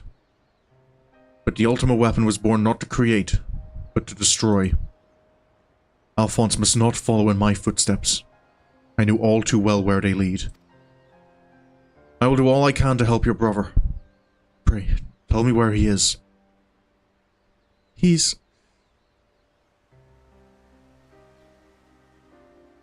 I'm sorry. Don't know where he could be. In that case, I shall have the Alliance dispatch scouts. Wherever he is, we will find him. As for you, Ali, you must stay here and rest.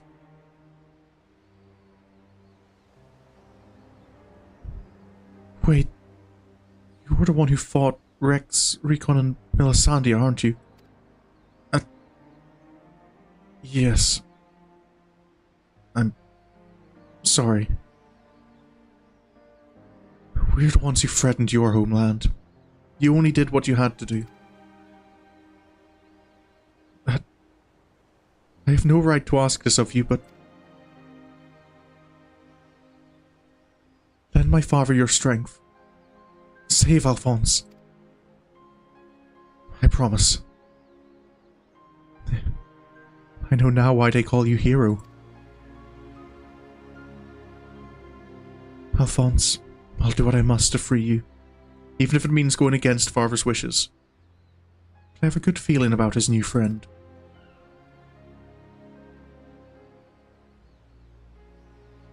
Svera, see that she has everything she needs.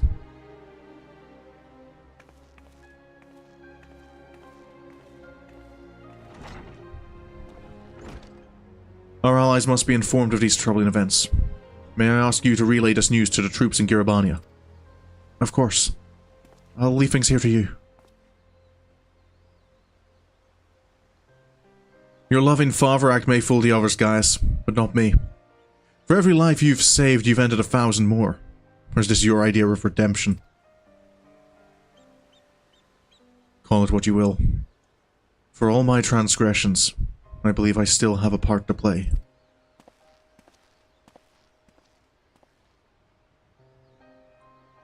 Was I wrong to spare you that day?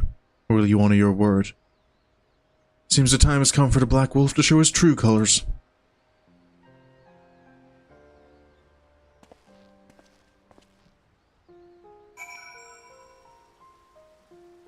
I've just thought of something that I kind of want to maths a moment. So that's one.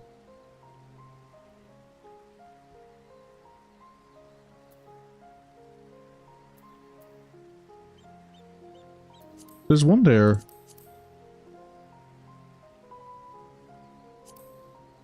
2 and 3 there. 4 and 5 on Gaius's belt. Emet-Selch and Elidibus make 7. I believe there's 8 and 9 in Eden. 10 with Fandaniel. Okay, so is that still 13 members of the convocation? Yeah, yeah. I'm sorry. My brain just kind of looked at the red masks on Gaius's belt, and assuming those are dead now, I'm trying to work out like how many of the like resurrected, well, or like the revived Council of 14 still exist. Because you defeat 1 in the Chrysalis. You defeat La Habrea and 1 of the others in the Aphrochemical Research Facility, which is free. 2 from Gaius, which is 5. Emet-Selch and Elidibus brings it up to 7. If you add Fandaniel, you get 8. And then I believe there's 2 Ascians you kind of deal with in regards to the final chapter of Eden. And then in the Council of 14, obviously, Azim, the Ascians never tried to resurrect Azim because he wasn't on their side. So that leaves, if I'm counting correctly, there's still 3 Ascians unaccounted for.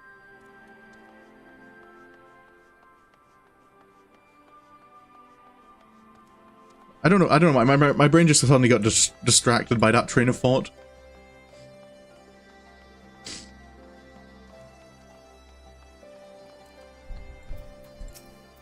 Sir, here to make a report.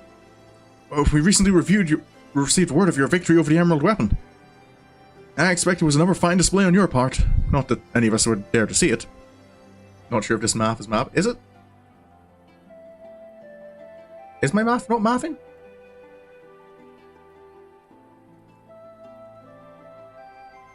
What part is not mathing? For that reason, we'd be grateful if you could give us a blow-by-blow account, if you wouldn't mind. Oh, good grief, sounds like you had an awful lot to contend with. Or rather you than me. I shall add this to our ever-growing stack of reports. Should anyone wish to review this information ahead of the next sortie. Now, if I may say so, looks like your ordeals have taken their toll. We'll let you know if anything requires your attention, but until then, be sure to get some rest.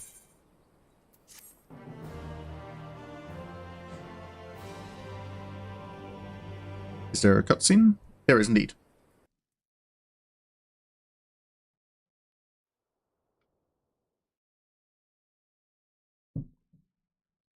Meanwhile, in the 7th Legion's correction chamber.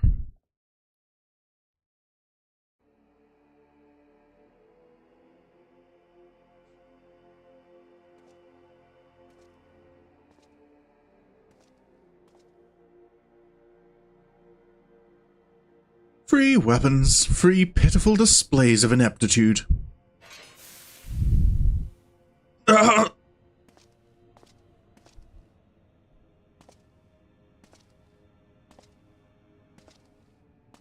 make matters worse, one of my prime candidates, your precious sister no less, has escaped.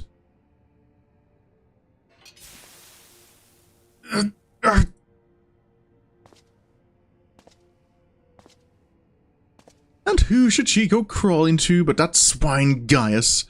After everything I've done for her, and this is how she repays me.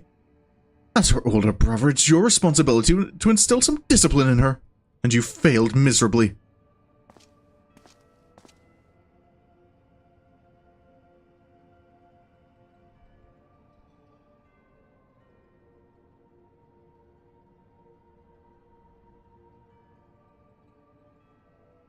Well, don't just stand there, boy.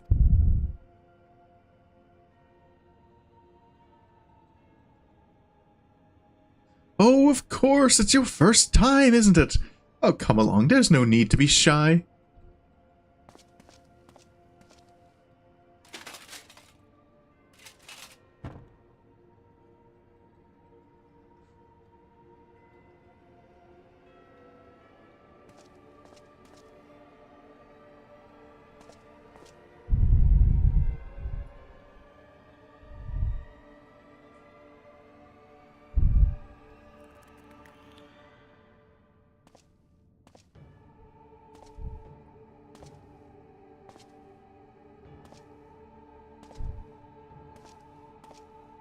You see, something wicked has taken hold of this young man, and it's our job to cleanse his troubled spirit.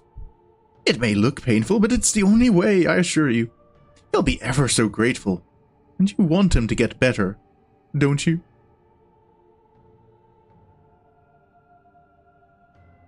Here's a good boy. Now let's try again, shall we? Burn out the bad. Burn out the bad. Burn out the bad. Burn out the bad.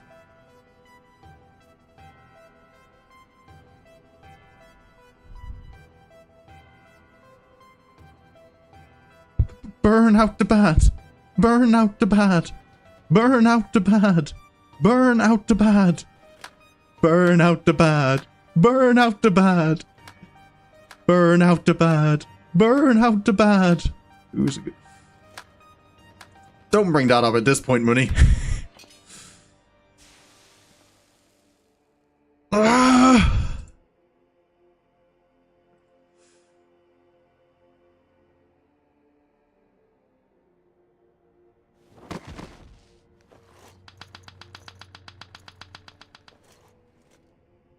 Well done. You've all made Father proud. Very proud indeed.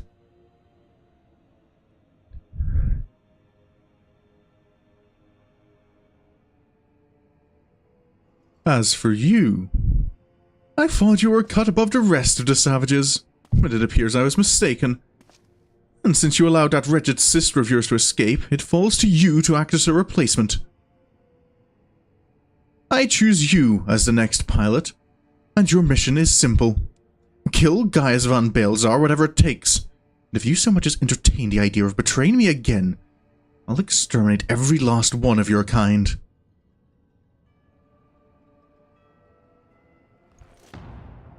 Like the vermin they are!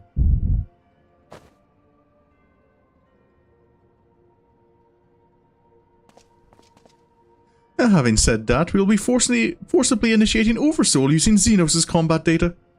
So whatever schemes you may be hatching will never come to pass. All you need to do is sit back and let the synthetic Orosite system do the work, with you as its conduit. You should thank me for allowing you to become part of my masterpiece. Your worthless existence will finally have some semblance of meaning.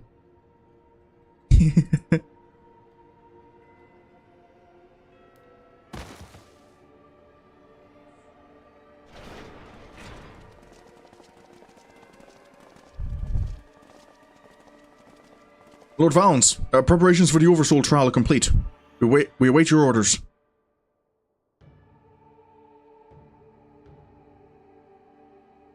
Splendid. There's never a dull moment around here. Now then, boys. Who'd like to see something special? Come along, everyone. Father has secrets to share with you.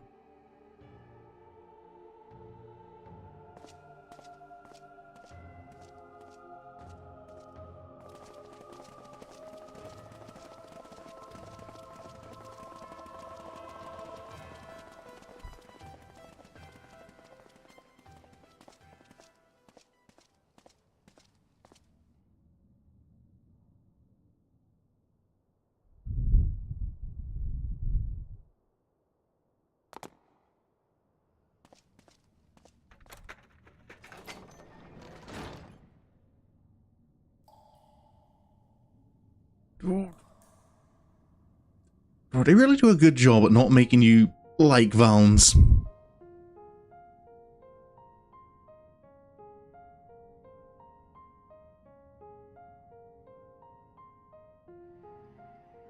This is my chance. And it's all thanks to the sacrifices made by my dear siblings. Finally, the weapon will be mine to command. Once it has reached perfection, I will be unstoppable.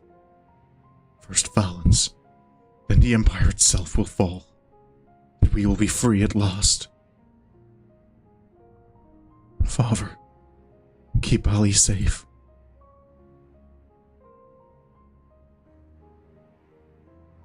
Melisandre, Recon, Rex, I'll see this through to the end, I promise.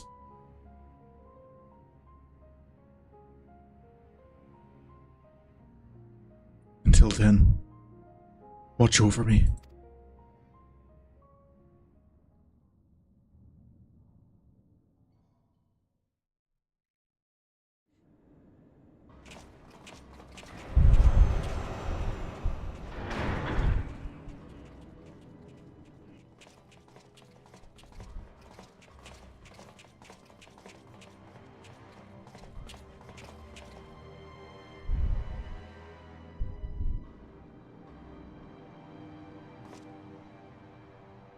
So, is it ready or not? The trial sequence has been primed, sir. Then get on with it.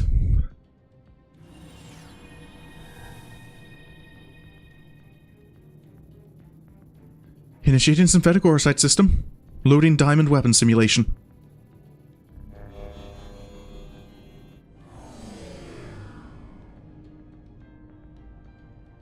What's going on? Oh, you're helping us with a little research is all. Whatever your name is. The time has come for you to contribute to the glory of Garlemald.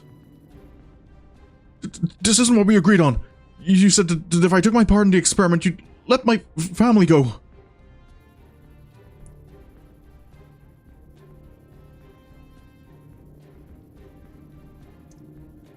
You have Xenos' data loaded, yes? Activate Oversoul and be quick about it. Understood, Lord Valens. Galva's combat sample. Oh, Galva's combat sample ready. Initiate an organic core override.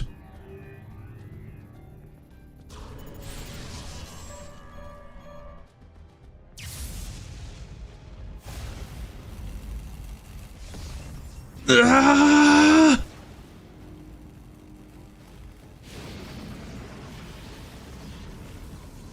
My mind is... No! This is what it takes to protect you both. I love you. I'm so sorry.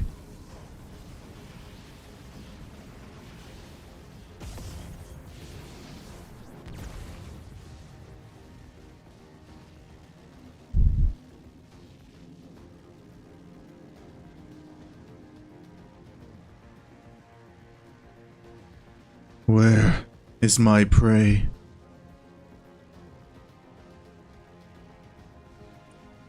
Organic core override complete. Xenos Galva's data loaded.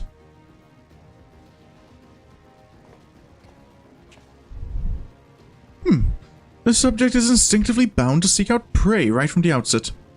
Regardless of the combat prowess it may boast, I need an obedient servant, not a ravenous beast. Enough. Shut it down. Deactivating synthetic orosite system.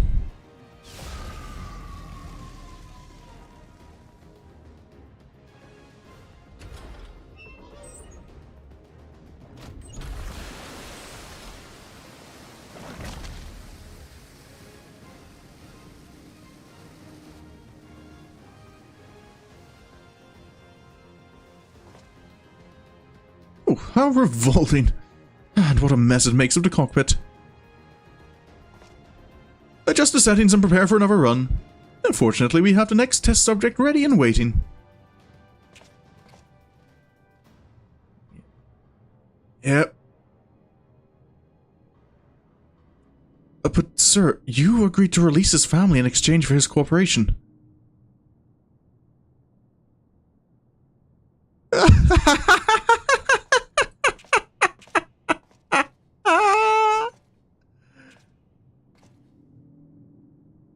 My, I never knew you had such a wonderful sense of humor. The great Valens von Varro bargaining with savages. Huh. More fool him for trusting me in the first place.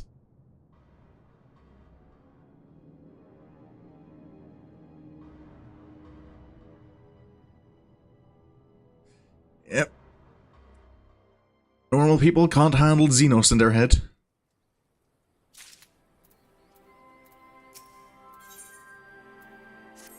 Sir? Any news on what's going on in Turncliffe? Sorin, I was hoping I might have a word with you. Ever since Turncliffe was liberated, we've been sending troops to aid in getting the town back on its feet. Helping the residents, that sort of thing. We Alamekans know how hard life can be for a society struggling to stand on its own after years of Imperial rule. A lot of what most people would take for granted has to be rebuilt from the ground up. While we're able to assist when it comes to providing basic resources and keeping the place safe, there are countless other problems that need attending to. If you can spare the time, we could use your help. Of course. Bless you, Sorin. You really are a saint. I'm sure the people of Turncliffe will benefit from having someone like you around. Once you're ready, have a word with your usual escort. I wish you all the best.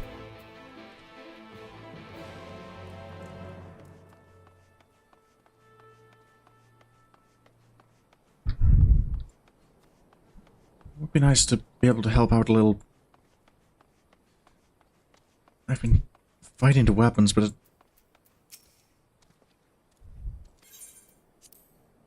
hasn't been feeling like I've been doing much good.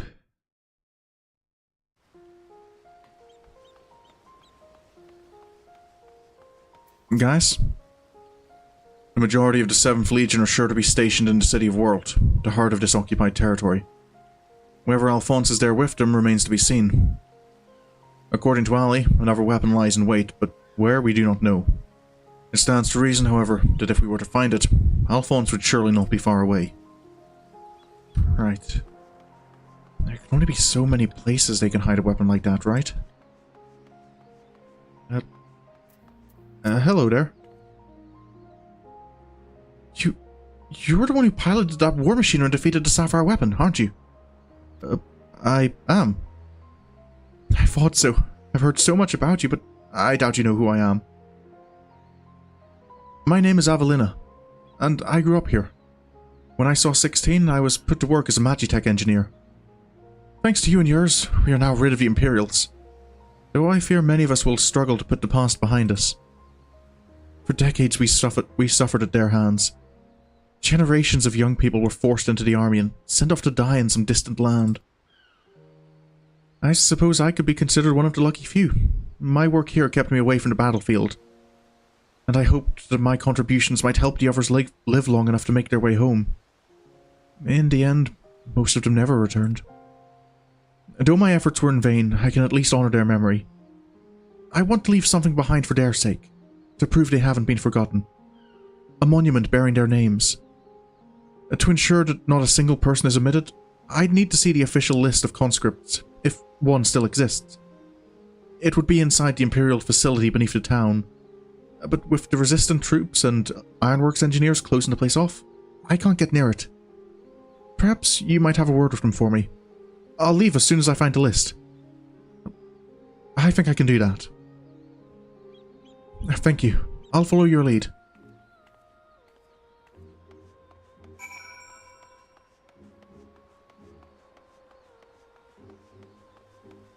It definitely seems like a worthwhile endeavor. Sir? Something I can help you with? I was wondering if you wouldn't mind giving Avelina here access to the facility. I see. It's a bit unusual for one of the locals to show an interest in the Imperial's leavings, but it seems she has her reasons. Thank you. Since we're still carrying out our investigations, we've closed the place off to prevent anyone interfering. Considering it's you who's asking, though, I can hardly say no. Still, I'd better go down with her, in case the others kick up a fuss. You're very kind. I'll leave it to you.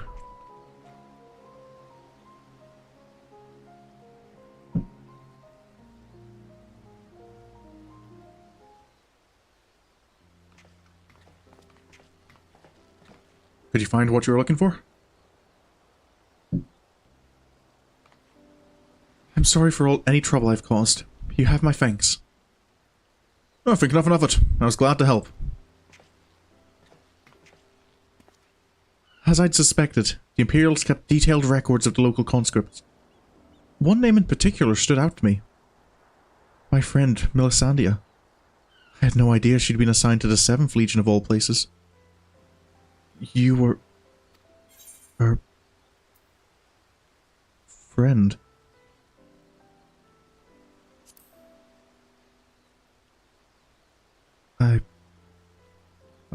It all began while we were serving together in the 14th Legion.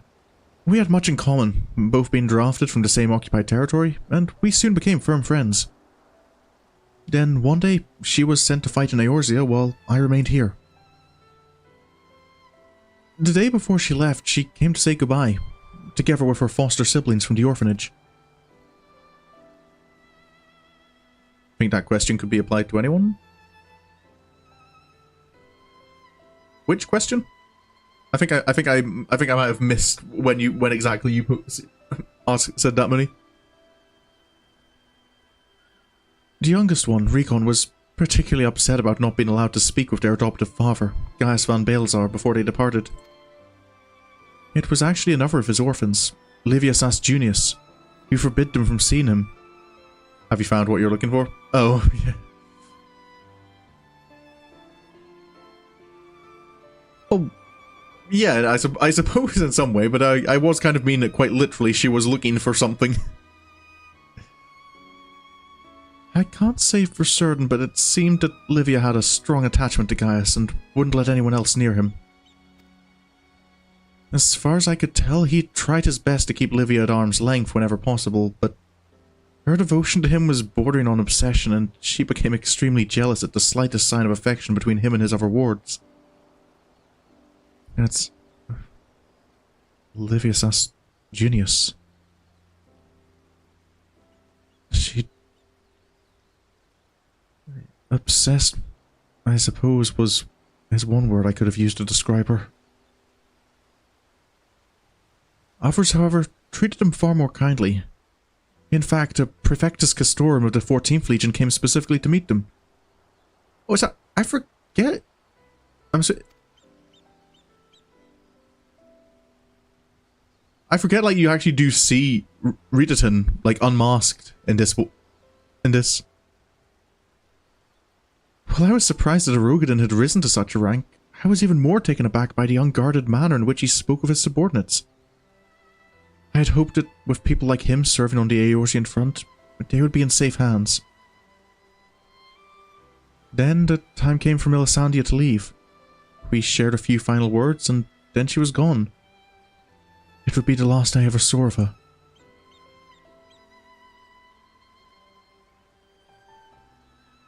After that, I was assigned to the Tribunus Ladiclavus of the 14th, Nero Tolskeva, and I worked on restoring the Ultima Weapon. I was even at the Praetorium on the day it was destroyed, but I escaped aboard an Imperial ship moments before it came crashing down. I eventually made my way back to Werlyt, only to be drafted into the 7th Legion to continue working on the weapon project. Even now it makes me sick to my stomach to think I'd helped bring those abominations into the world. Using a living pilot to feed the weapon's core was part of the design from the very beginning. Of course, they'd never dream of subjecting a true-born Garlemald to such barbaric treatment. Not when the 7th Legion has a ready supply of provincial conscripts ripe for the taking. The pilots were referred to only by their code names, and we engineers were not made privy to their true identities. Even with this list of conscripts, I still don't know who was sacrificed in the name of the weapon project. That's...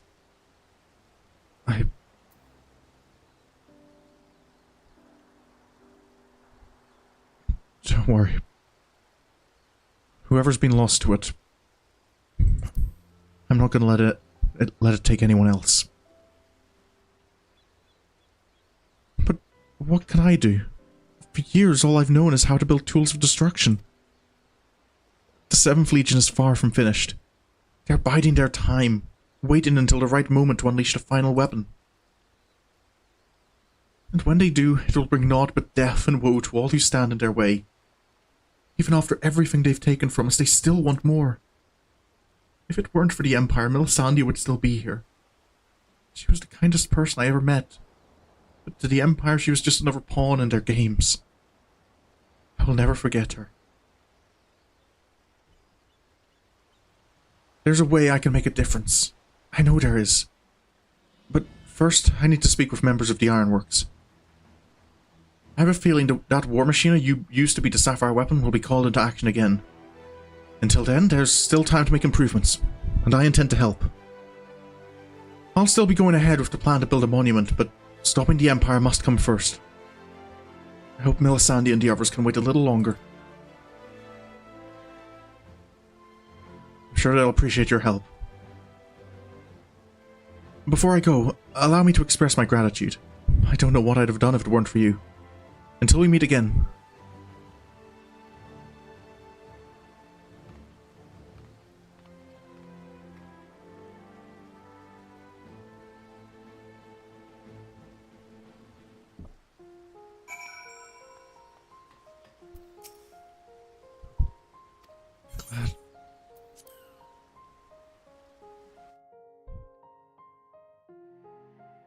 I'm glad they'll be remembered.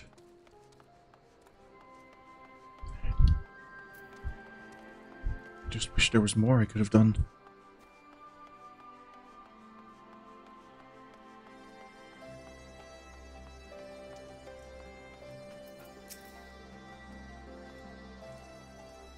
So, how was your time in Turncliffe? Well, I see. Fate has dealt her a cruel hand, but now she has a chance to make a fresh start. Same could be said of the whole of Turncliffe. It seems the liberation of that one small town will become a pivotal moment in Werlyl's history. Perhaps it won't be too long before the rest of the region is free from the Empire. Naturally, we'd be honoured to fight alongside the people of Werlyt. We won't rest until the Imperials are sent fleeing with their tails between their legs. Until that day arrives, we'll carry on doing our bit to support you and the others in ending the weapon project. I'll be sure to pass on any pertinent information. In the meantime, take care.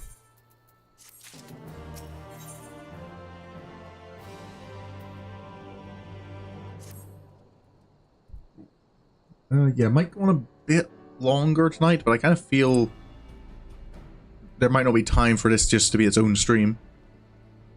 You've come at the right time. There have been some developments in the world we'd like to share with you. And as luck would have it, here comes the ideal person to explain the situation. Oh. Thanks, I'll take it from here. Cid? Oh, no. Oh. Hello. Glad to see you looking so well, Sorin. Monaco? It's been... I don't know how long. Yes, it certainly has. I haven't seen you around Ralga's Reach much lately. Anyone would think you're trying to avoid me. Things have just been a bit busy. But as much as I'd love to stand around chatting, I'm afraid I've got some serious business to discuss. Following the liberation of Turncliffe, it seems the people of Werlyt also have their hearts set on freeing themselves from the grip of the Empire. Like-minded citizens have rallied under the banner of the World Revolutionaries. They aim to depose the 7th Legion that currently occupies the city. Their ranks include many former conscripts, and between them, they possess no small amount of combat experience. The only thing they lack is someone to lead them. After much consideration, they decided to turn to none other than Gaius Balzar. Of course, many would balk at the idea of turning to a former enemy, and many did. But desperate times call for desperate measures. His reputation as a legatus speaks for itself. And as most Almegans will attest, he was a far more reasonable and pragmatic leader than his predecessor, the Mad King Theodoric, or his successor Xenos for that matter. But most importantly, he was the one who led the invasion of Werlyt in the first place, so who better than him to take it back? After accepting their offer, he requested the delivery of additional arms and provisions from the Alamegan resistance. Not that we have much to spare at present, but we'll do what we can. While my comrades see to the preparations, I've been assigned to meet with him in person. I was wondering, could you accompany me to Turncliffe? Of course. Thanks, Sorin. To be perfectly honest, coming face to face with the Black Wolf is a rather daunting prospect, even if he supposedly has turned over a new leaf. But I'm sure having you there will make a world of difference. Well, shall we get going then? I believe you're acquainted with our escort, yes? Let him know when you're ready to get going.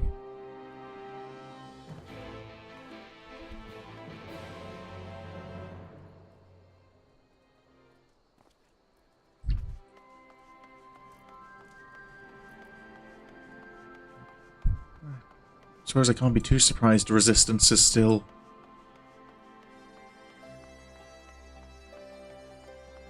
enthusiastic about helping support other liberation efforts.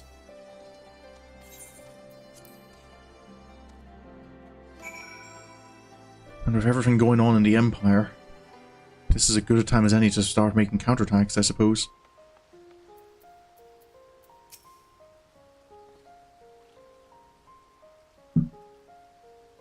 Many of my comrades were dead against having Gaius Balzar of all people lead the charge. But as I always say, if you want a job done properly, hire a professional.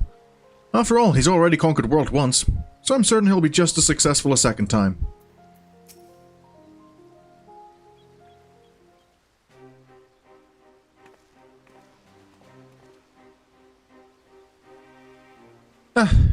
Gaius Balzar, I presume. I come bearing the Alamegan's Resistance's official reply to your request for aid.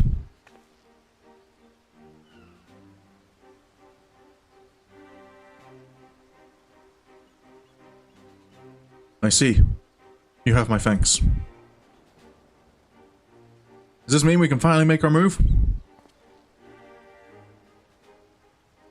With the assistance of the Alamegans, we will soon have sufficient arms at our disposal to stand a chance of victory.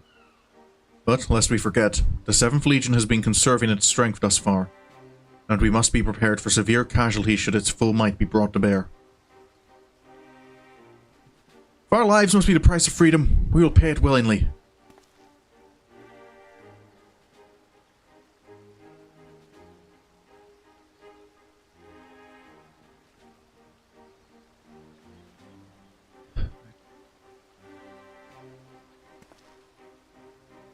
Let me be clear.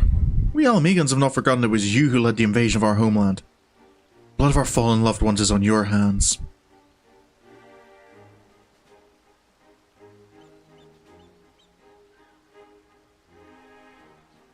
Even so, the people of the world chose you to lead their revolution, and we will honor their decision.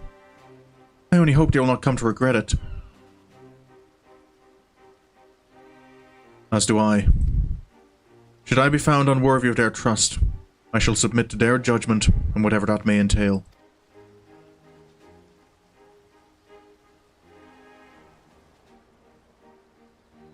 Forgive me, but might we return to the task at hand? First, I would like to discuss the transportation of supplies from Alamigo. This way, if you'd please.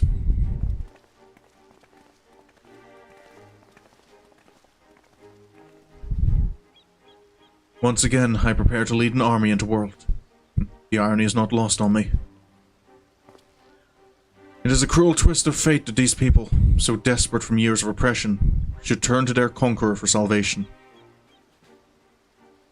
For most of my life, I believed that only the Empire possessed the strength and wisdom to lead mankind.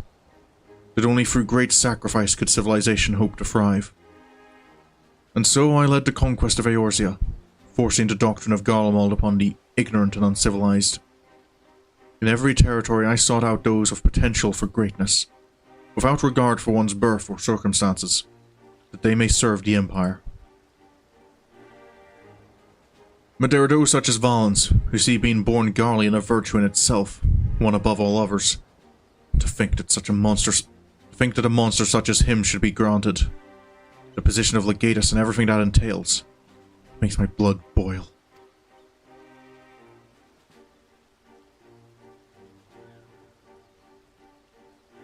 Valens brings shame upon our homeland, and makes mock of the ideals it once stood for. By my hand he shall pay for his foul crimes.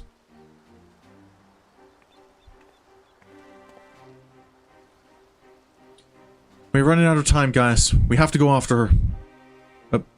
Gaius? What happened?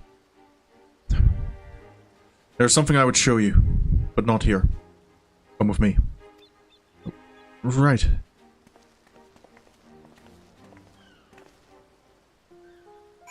What's going on?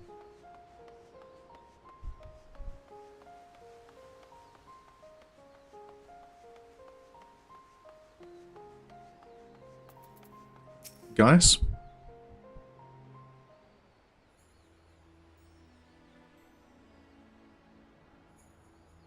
You must keep this to yourself. I do not want the soldiers to think I am being distracted by personal matters. Of course. This letter was found in her room. Her... Do you mean Ali? Dear father, I am sorry for leaving without saying goodbye, but the fort of Alphonse suffering alone is more than I can bear. For his sake, and for the freedom of the world, I have decided to take matters into my own hands. I know of a way to save them, a way to end it all.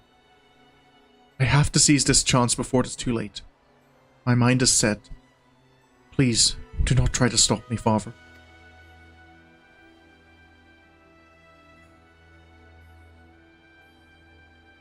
The days we spent together were the happiest of my life, and no matter what happens, nothing can take that away from me. With all my love, Ali. She's heading for the 7th Legion's stronghold in World. I'm certain of it. Taking matters into her own hands. She must be planning to take control of one of the weapons. If so, there's no time to waste. We have to mobilize our forces and save Ali and Alphonse. I want nothing more than to save them, but I cannot ask the world revolutionaries to risk their lives to rescue 2 Imperial soldiers. In any case, if we were to rush into battle without adequate preparation, the 7th Legion would tear our partisan army to shreds. And as capable a warrior as Sorin is, if he were to charge headlong into the heart of the enemy, he would be overwhelmed by sheer numbers. But if we don't do something, Ali and Alphonse are as good as dead. I know, Severa. And so did Ali when she wrote that letter. Returning alive was never part of her plan.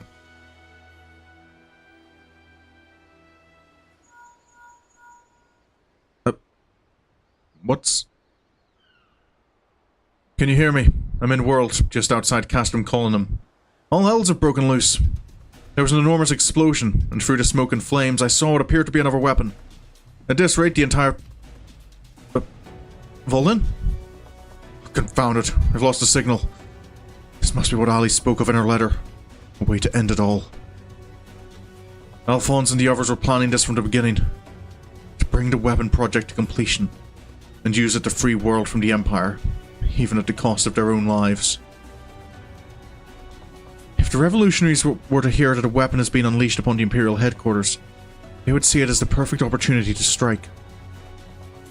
If it's running amok, it may not distinguish between our allies and the Imperials. A large force would draw too much attention, but the 3 of us should be able to get close enough without it noticing us. Gaius? What's the plan?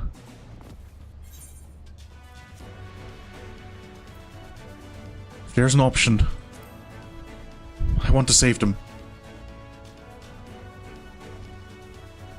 I cannot allow it. This is my burden to bear, and I shall bear it alone.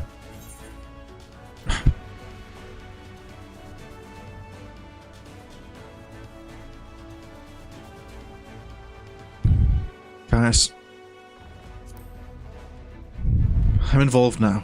This is my fight as well. Believe me, I have no intention of dying here.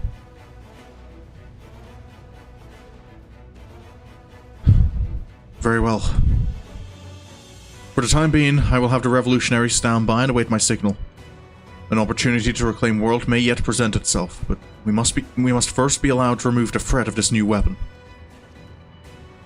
Zavara, have Cid ready to G-Warrior. Understood.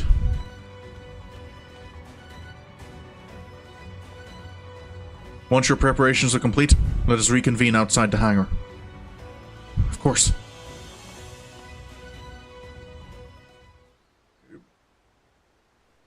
Now I think that's all I can do to hope that...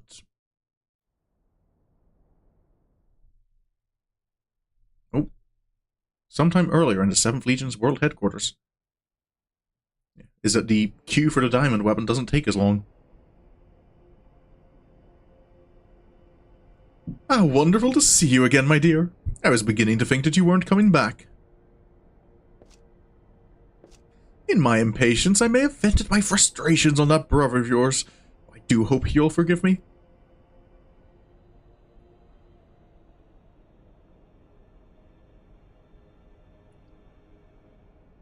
Lord Valens, you mentioned before that the previous weapons were merely prototypes used to gather combat data within their cores. Oh yes, very good. I see you were paying attention after all. Ruby, Sapphire, Emerald. The primals they absorbed and the data they accumulated will serve a singular purpose. The completion of my masterpiece, the diamond weapon.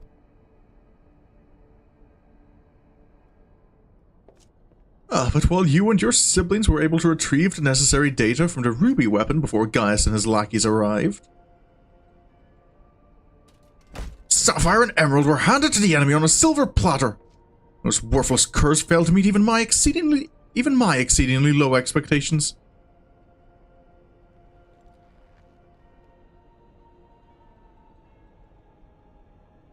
As detailed in my report, I took it upon myself to infiltrate Gaius Balzar's band of rebels and reclaim the data. Yes, you have done well, my dear. And my engineers have already finished feeding it to the diamond weapon. Then all that remains is for me to assume my role as its pilot, and for you to release my brother and the rest of our compatriots, as per our agreement. Oh, of course, of course! A handful of savages is a small price to pay for your remarkable talents. Even though the weapon project's revolutionary technology allows even an untrained pilot to fight with the skills of a veteran soldier, only the truly gifted can draw out the full potential of the synthetic aurosite. In addition to their physical attributes and combat prowess, I require unwavering loyalty before I can even consider entrusting a candidate with one of my creations. And you are everything I desire. I am honored you regard me so highly, Lord Valens.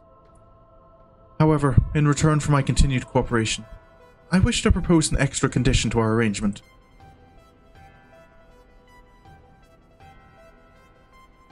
I request that the people of World be given full Imperial citizenship and a right to self-govern.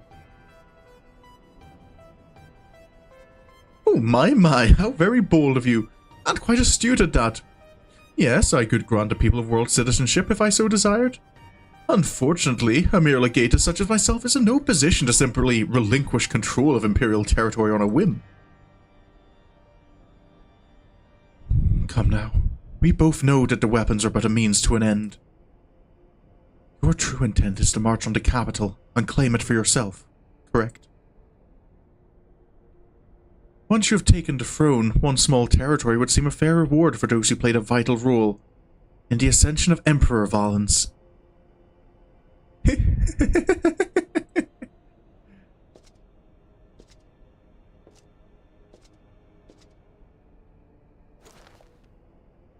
I say, for someone so sweet and innocent, you certainly drive a hard bargain. Very well, if it's world you want, it's yours. I'll soon have no need for this stinking backwater province anyway.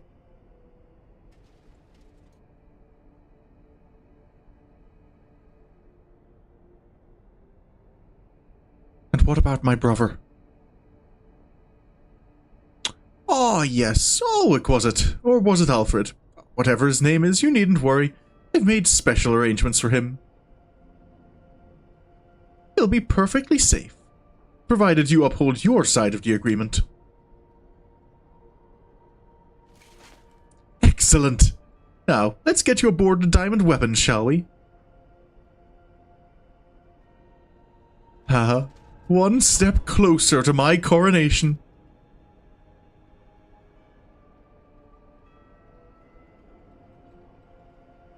Excuse me? This is the moment I've been waiting for. I know this isn't what Father would have wanted, but it's the only way. Please, forgive me.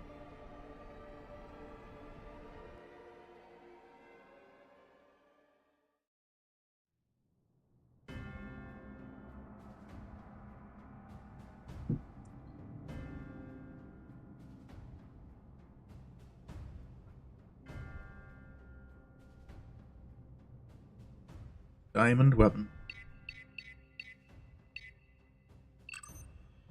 Initiating the synthetic orosite system. All sensors activated. So far, so good. Diamond weapon. Codename Xenos. Commencing activation sequence.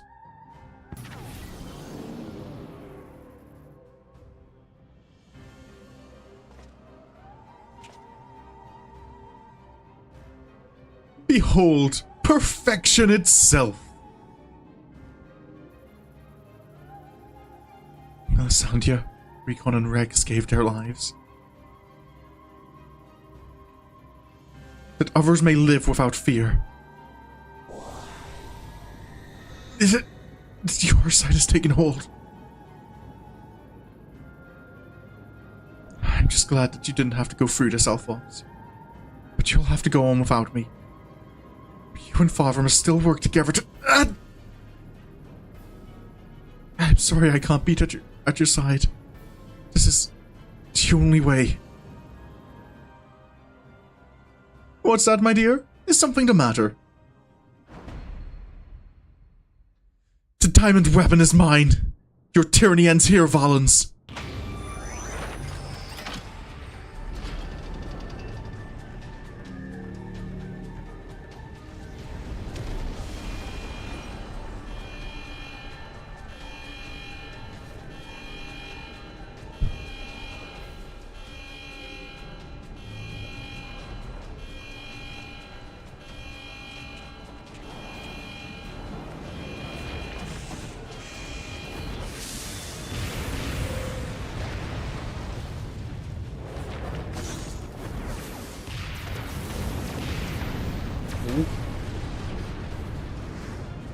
Lowborn filth!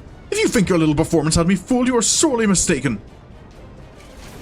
What are you waiting for? Shut it down! Yes, my lord. Transmitting deactivation signal.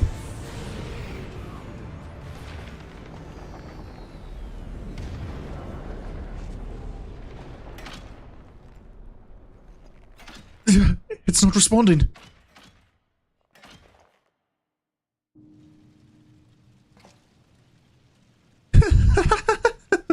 Oh, that insolent whelp had me worried for a moment. Bring her to me alive, even if it means damaging the machine. When I am through with her, she will beg for death.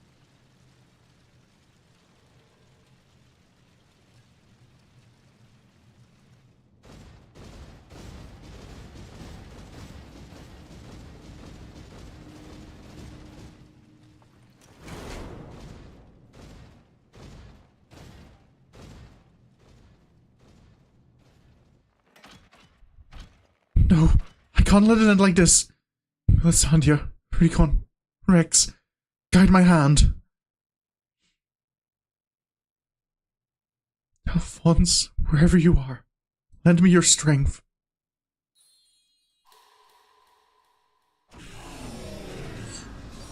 Combat sample ready. Initiating Overmind. Subject name... Ooh, Maker's Ruin? Overmind? What is that? Ah!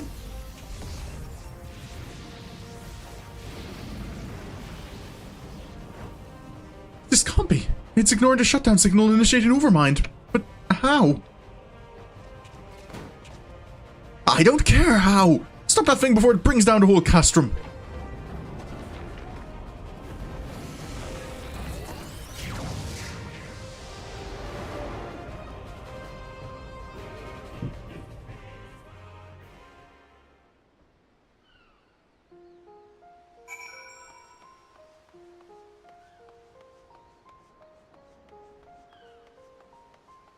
Right. Time to head out.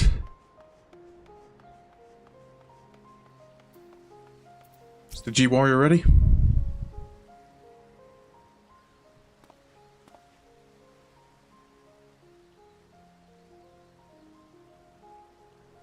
Ready to depart? I'll send for Master Garlemald.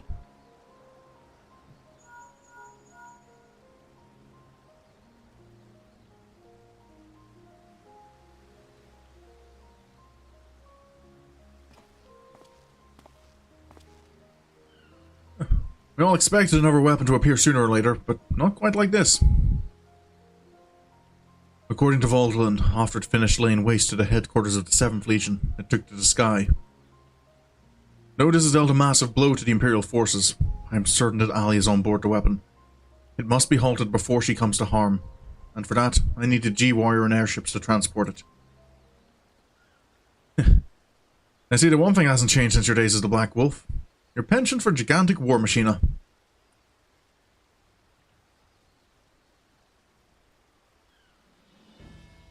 But if this means the G-Warrior has another chance to shine, I'd be happy to oblige. Only this time, rather than having it unceremoniously towed by airships, I have a more dynamic entrance in mind. Cid? Oh, Alvina. Oh, Avelina. It's good to see you again, Sorin. From what I hear, we have you to thank for Avelina volunteering to help the Ironworks. Since she joined the team, our work has come on leaps and bounds. I'm just grateful for the opportunity to finally put my knowledge and skills to good use. And as far as I can tell, your target is the diamond weapon, the most powerful of them all. What's worse, its design incorporates all the combat data and abilities of the other weapons, making it far more formidable than those you encountered before. Thankfully, we've had time to prepare for such an occasion. Would you care to elaborate? Let me put it like this. Thanks to Avelina's tireless dedication, the G-Warrior has been reborn. And there'll be time to explain more on the way. Come on, the Enterprise is waiting. Alright. Let's get to it.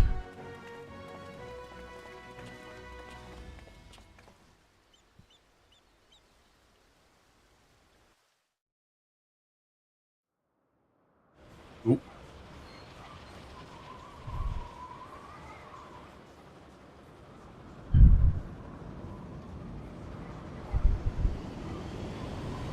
What is... Cid? What is...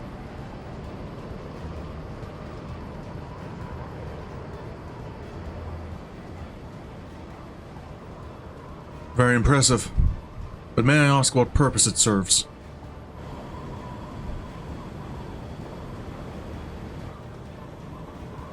Since our objective is to rescue the pilot, we've added a means of capturing the diamond weapon. We come to save lives, not to end them. And for that reason, the G-Warrior has been reborn. I present to you the G-Savior.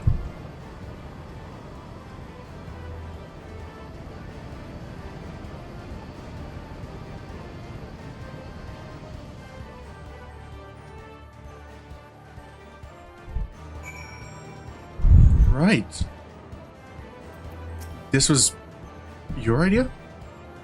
You're off to save Melisandre's foster siblings, Alphonse and Ali, aren't you? Please, do whatever you can to bring them back safely.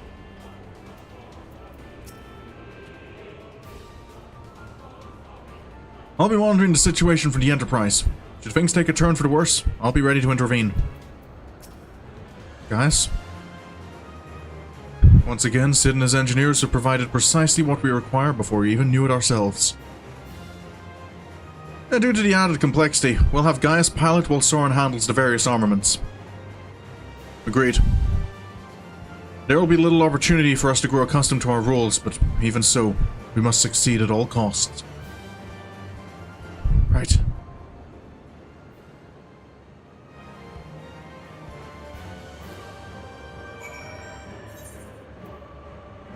Here we go. The cloud deck.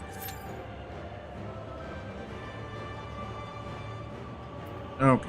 Now, I should probably see if I can finish this quest. It is a bit annoying I had to skip the cutscene though.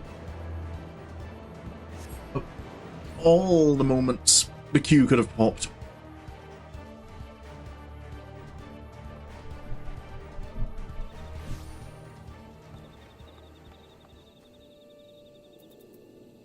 There's no...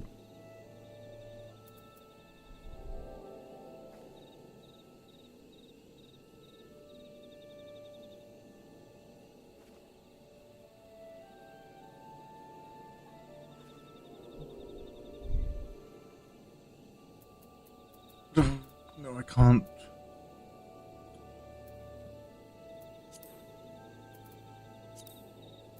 go through. I wonder... You can't see in-progress quests in the Unending Story, can you? It's only finished quests. Ooh, do these tribe quests even... Are they indie? Yeah, tribal quests. Not Amalcia. Sylph quests.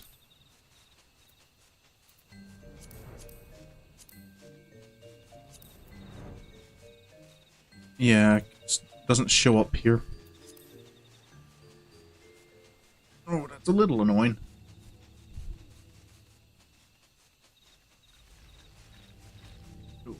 But I remember what if I remember correctly, what happens is we go down, find a thing. We can. Bug has blown into the room. We go down. We confront Delixio, and I kind of think while we're distracting him and he's giving off his villain's monologue, Voice kind of sneaks behind and steals the podling. Voice?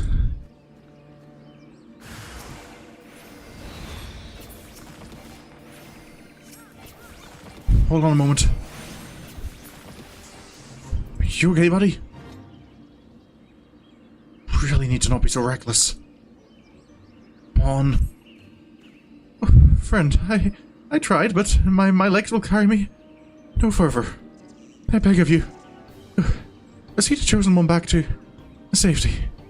Weep not for me, friend. I am but a bumbling one who bumbled until the end. Voice?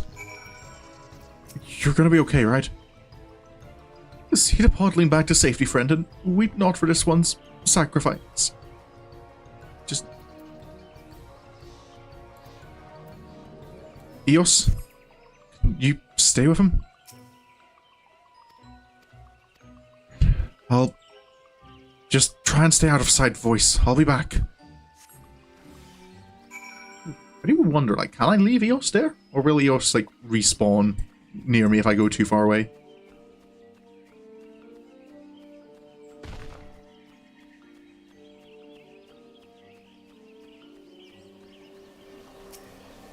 Oh no, she just despawns entirely. I can pretend Eos is still there with him.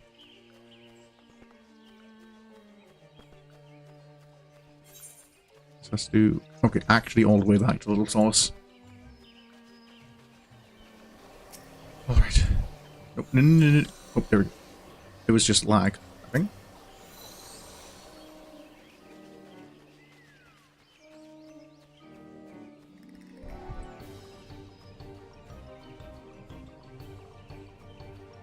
Alright.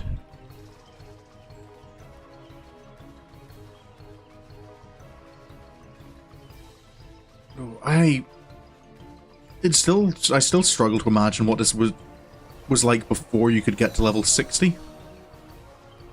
And you had to deal with enemies automatically attacking you on sight. Because it's not like you can temporarily put down the thing to fight back.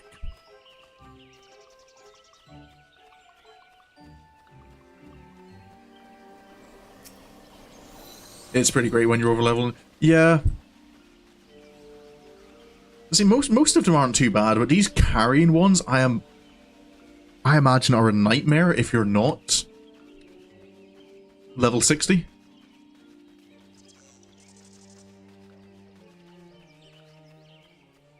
Right. Out of the Sylphlands.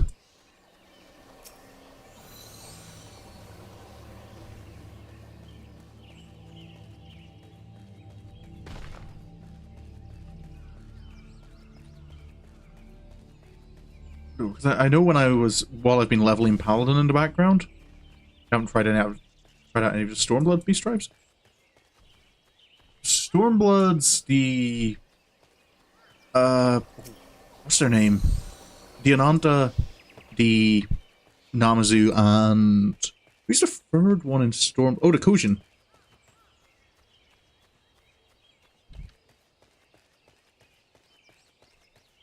Oh, yeah. I think I liked most... I think I enjoyed most of them. I think it was nice, especially with the Namazu and Ananta ones, to see the Castrum Veladina, the Castellum Veladina, and the place in the Azim Steppe, kind of to see them being rebuilt. You see a little bit of that with the Kojin and their shrine, but it doesn't ever... It's kind of like one alcove in Tamamizu, compared to like the entirety of the bridge being improved and an entire little village being restored. Right. Almuxio? I've got the bottling. I think I need to get back to Voice. He's still out there.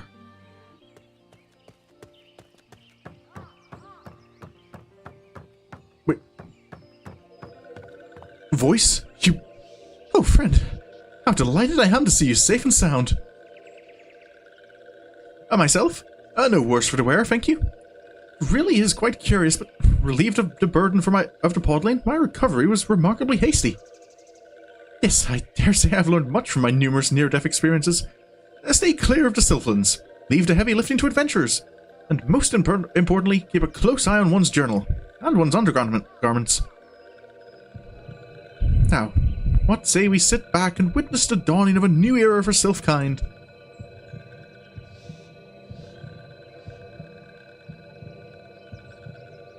In all the years this one has lived, never once did this one imagine that one would see this day.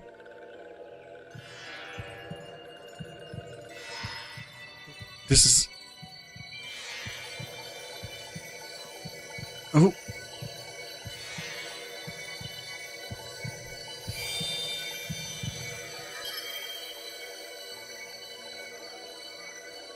This one asks, who is the calling one?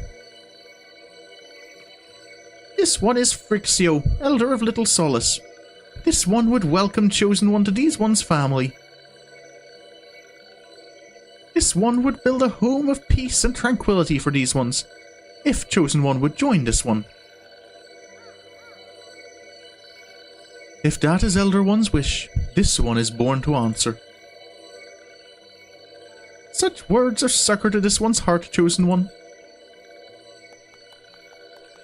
Then... we've done it.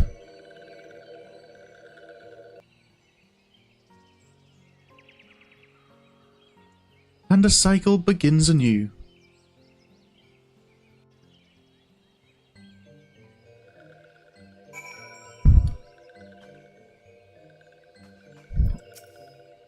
Well, I think I can leave things here to you now, Almixio. Oh, nope, there's no conversation there about the Chosen One. Voice? Friend, this one is beside himself in gratitude for all you have done. Yes, this one shall draft a full report that Commander Hilua and all in Gridania may know of Brave One's bravery. Oh, yes, it would appear that the local tongue is rubbed off on this one. All the better, I say, for the sylphs are starting to warm up to this one's presence. Why, for the first time today I found my undergarments and journal exactly where I had left them.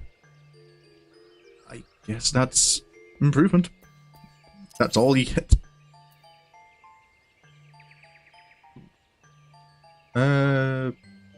Gridania, that's where I'm going.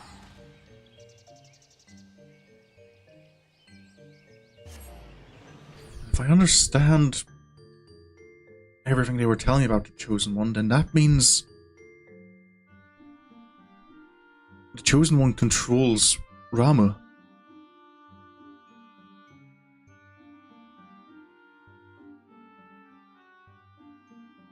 Wait, sorry. Bringing up Rama reminded me of the connection I saw in your last stream, Money, that was brought up by Ralgr. And the connection between Ralgr and Rama. Which reminds me, am I correct in thinking that... Yeah. Sorin's guardian is Nimea.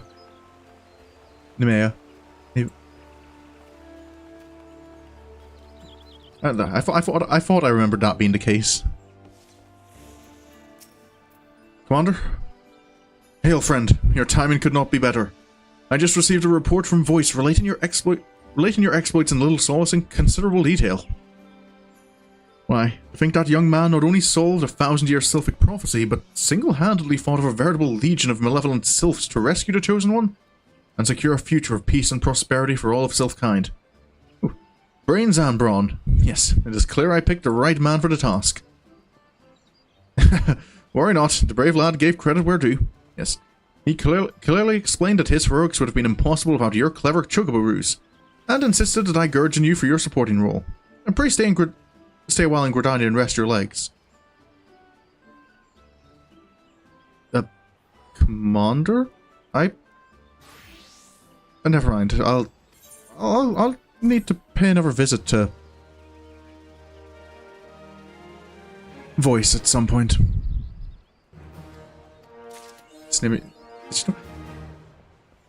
Is there any incest in their lore? I don't know the lore behind Nemea and Alphic. I know they're brother and sister. Is there lore that I'm not aware of? Well, while I'm in the area, I suppose I can swap over to Goldsmith.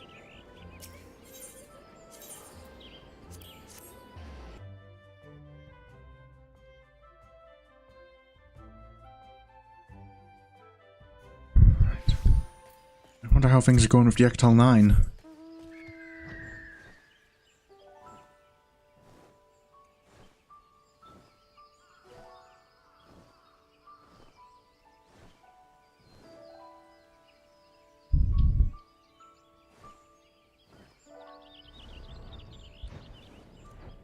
Tadaramu?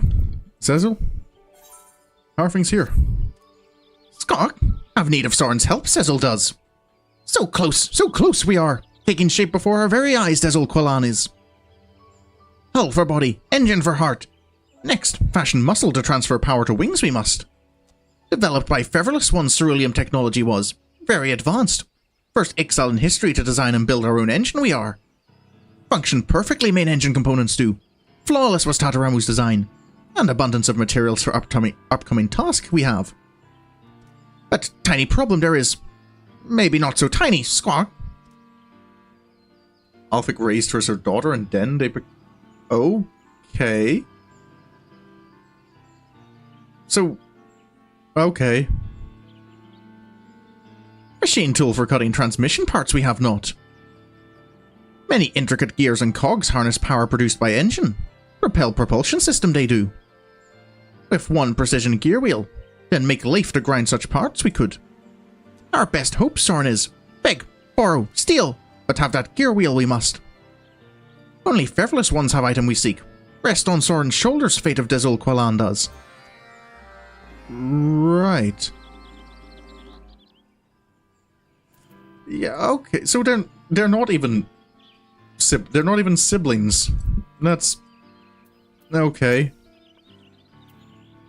Oh, I was listening in on Cecil's lamentations. It would seem we are in need of a new lathe, or failing that, a part that will allow us to build one. A gear wheel such as the one we seek must be of the highest degree of workmanship. Should it be warped by even the smallest fraction, that imperfection will be reflected in the turning of the lathe, and make the crafting of precision components impossible. No, it must be one made to extremely exacting specifications. I speak of the difference of a single hair's width here. In the entire realm of Eorzea, I could count on the fingers of one hand the master artisans who are capable of forging such a piece. And even should we be so fortunate as to secure the services of such a talented individual, we must consider the time it would take to craft the gear wheel. Our project might languish for weeks, if not months. It would be far better if we were to focus on obtaining an existing gear wheel, and then somehow convincing the owner to part with it. A lathe. Now, where have I seen a lathe before? Ah, yes! I have vague memories of seeing one in my grandfather's workshop, which was somewhere outside the city. Sorin, that's it! You must return to Gridania and speak with Coulson once more. He's been with Highwind Skyway since the beginning. If anyone were to know what's become of my grandfather's lathe, it would be Coulson. He will most likely be in or around the Carline Canopy. The old man is never far from the airships when not attending to business. Oh, right. I'll go and have a chat with him then.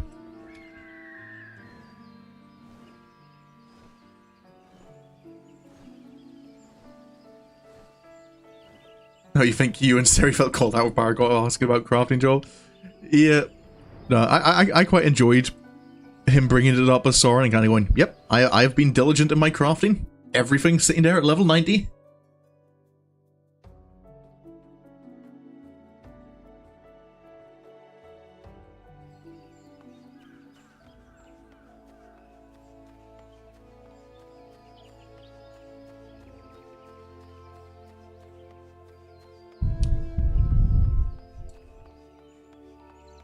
Right, so just down to the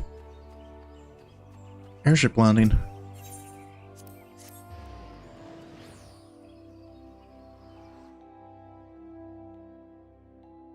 Sorry, barely level 15 with someone. No, I mean, Sorin's going to be in a similar situation. So don't worry, Sari's not Sari's not the only one.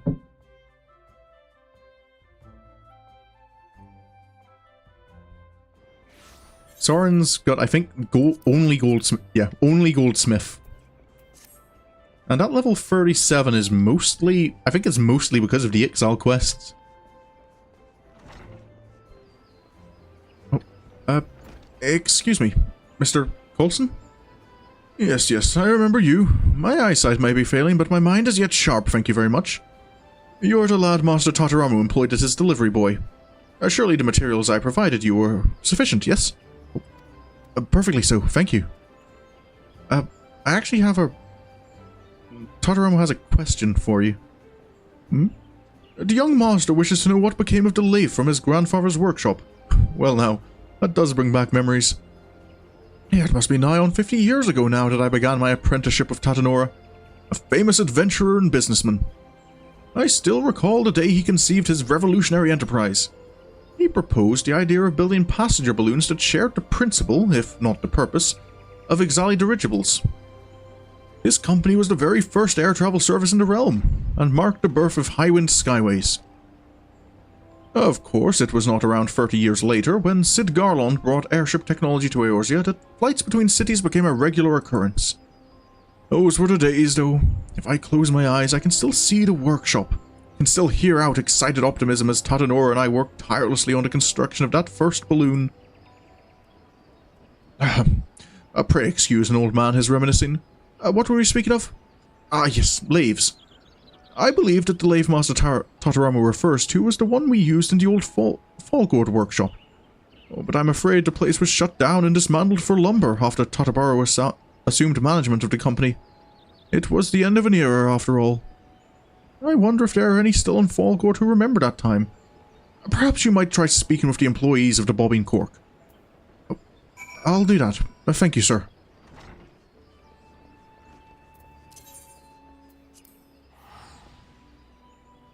No harm in asking around. Hopefully we can find it, though, and it hasn't been melted down for parts or something.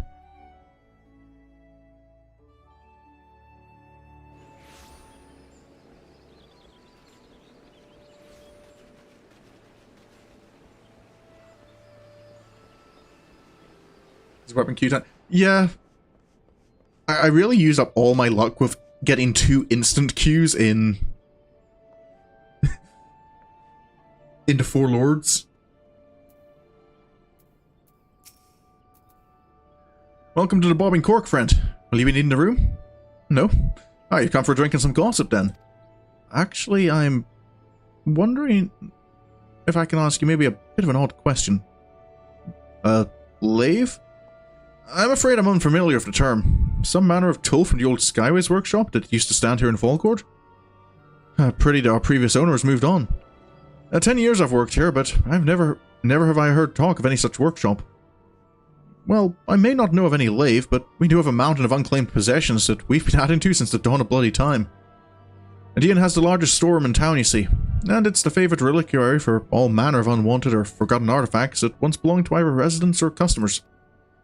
Only just this morning I fought to clear some space by throwing away the oldest and dustiest relics. You are more than welcome to sift through the pile outside and take whatever you wish. Right. Hopefully if it was thrown away, it hasn't been damaged at all. Let's look at all this here and... Right. Is this maybe? Sorin, is that what I think it is? Totoro? The gear wheel from the lathe! I came to Fallgord on the barest of remembrances, but I'm certainly glad I did. The workshop itself is gone, but some things are too precious to simply fling onto a midden heap. Wonder if the artisans must have saved it. My grandfather was always well respected, you see. And even in his later years, he would take me to see the workers practicing their trade.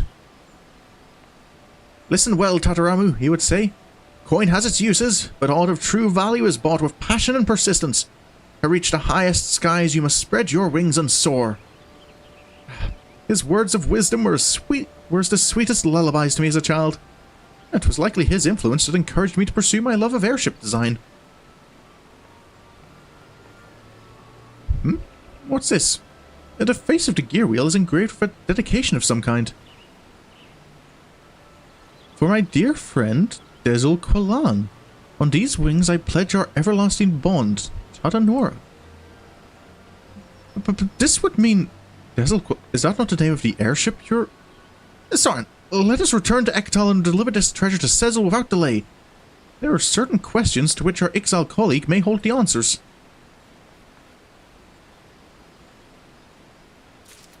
Right. That's not something... Pillar. It's not something I was expecting to find.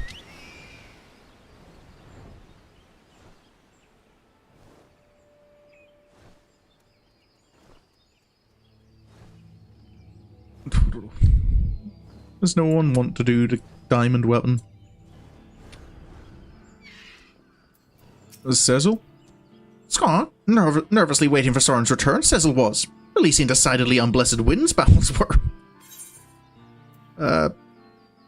Right. Me and Totoro found the gear wheel.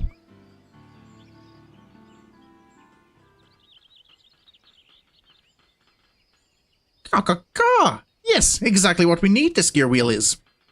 Good. Edging much closer to reality, dream of Dezel Qualan is. Sizzle, there is something I would ask you. Pale Tataramu looks. Nervous belly like Sezel. Ask permission to use latrine trench, Tataramu need not. No, perhaps you should just read the inscription on the gear wheel. Inscription? See tiny words Sezel did not. For my dear friend Dezel Qualan. On these wings I pledge our everlasting bond. Tadanora. Tadanora is my grandsire. He is the man who founded Highwind Skyways 46 years ago. And I'm fairly certain we've all heard that second name before.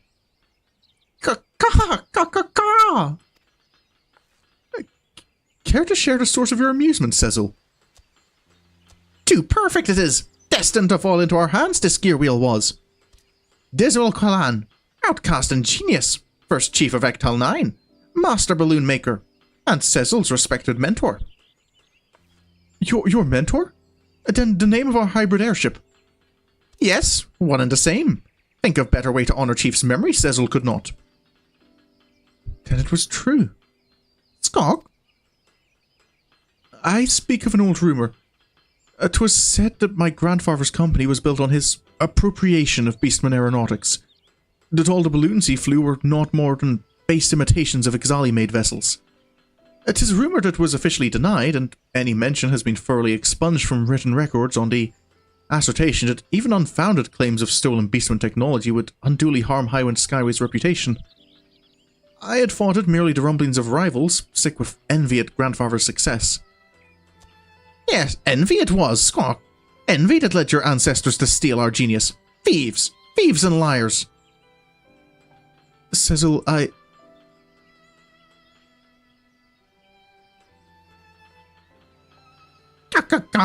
Pulling Tataramu's tail feather, Sezel was. Judging by words on Gearwheel, stolen from us this technology was not. Friends they were. shared craft of Tataramu's grandfather, Desil Qualan did.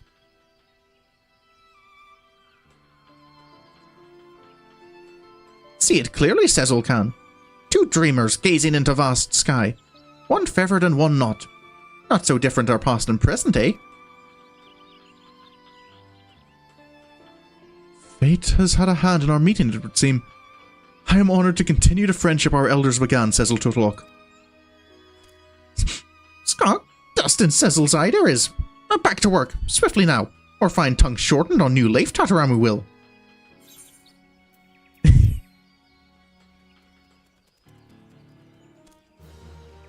Oh, there's no crafting involved in this one?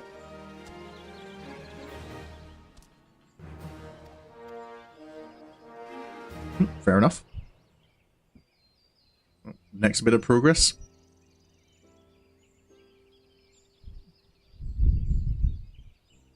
Thanks to your diligent efforts, Cecil's crew can now use their new lathe to craft the gears and cogs that will transfer power from the engine to the wings. Continue assisting the Ectal 9 to see the airship hybrid reach completion.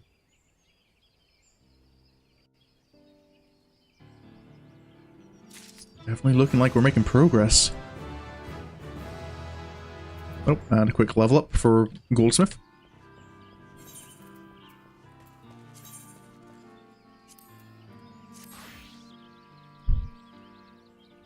So next would be the Sahagin. Oh boy, is my throat ready for this?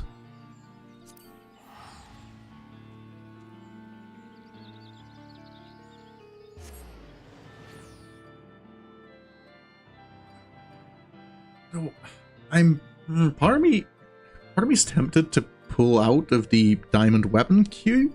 I really don't want to, but we've hit the 3-hour mark on my stream. Actually, yeah, because even if the queue pops now, there's still going to be all the cutscenes and stuff that goes on into to finish up the quest line. This doesn't feel like somewhere I'd like to leave just before queuing into somewhere. But that hopefully means I can... Yeah. Next stream I can start... Yeah, I can just start and immediately get into the diamond weapon queue. And following that...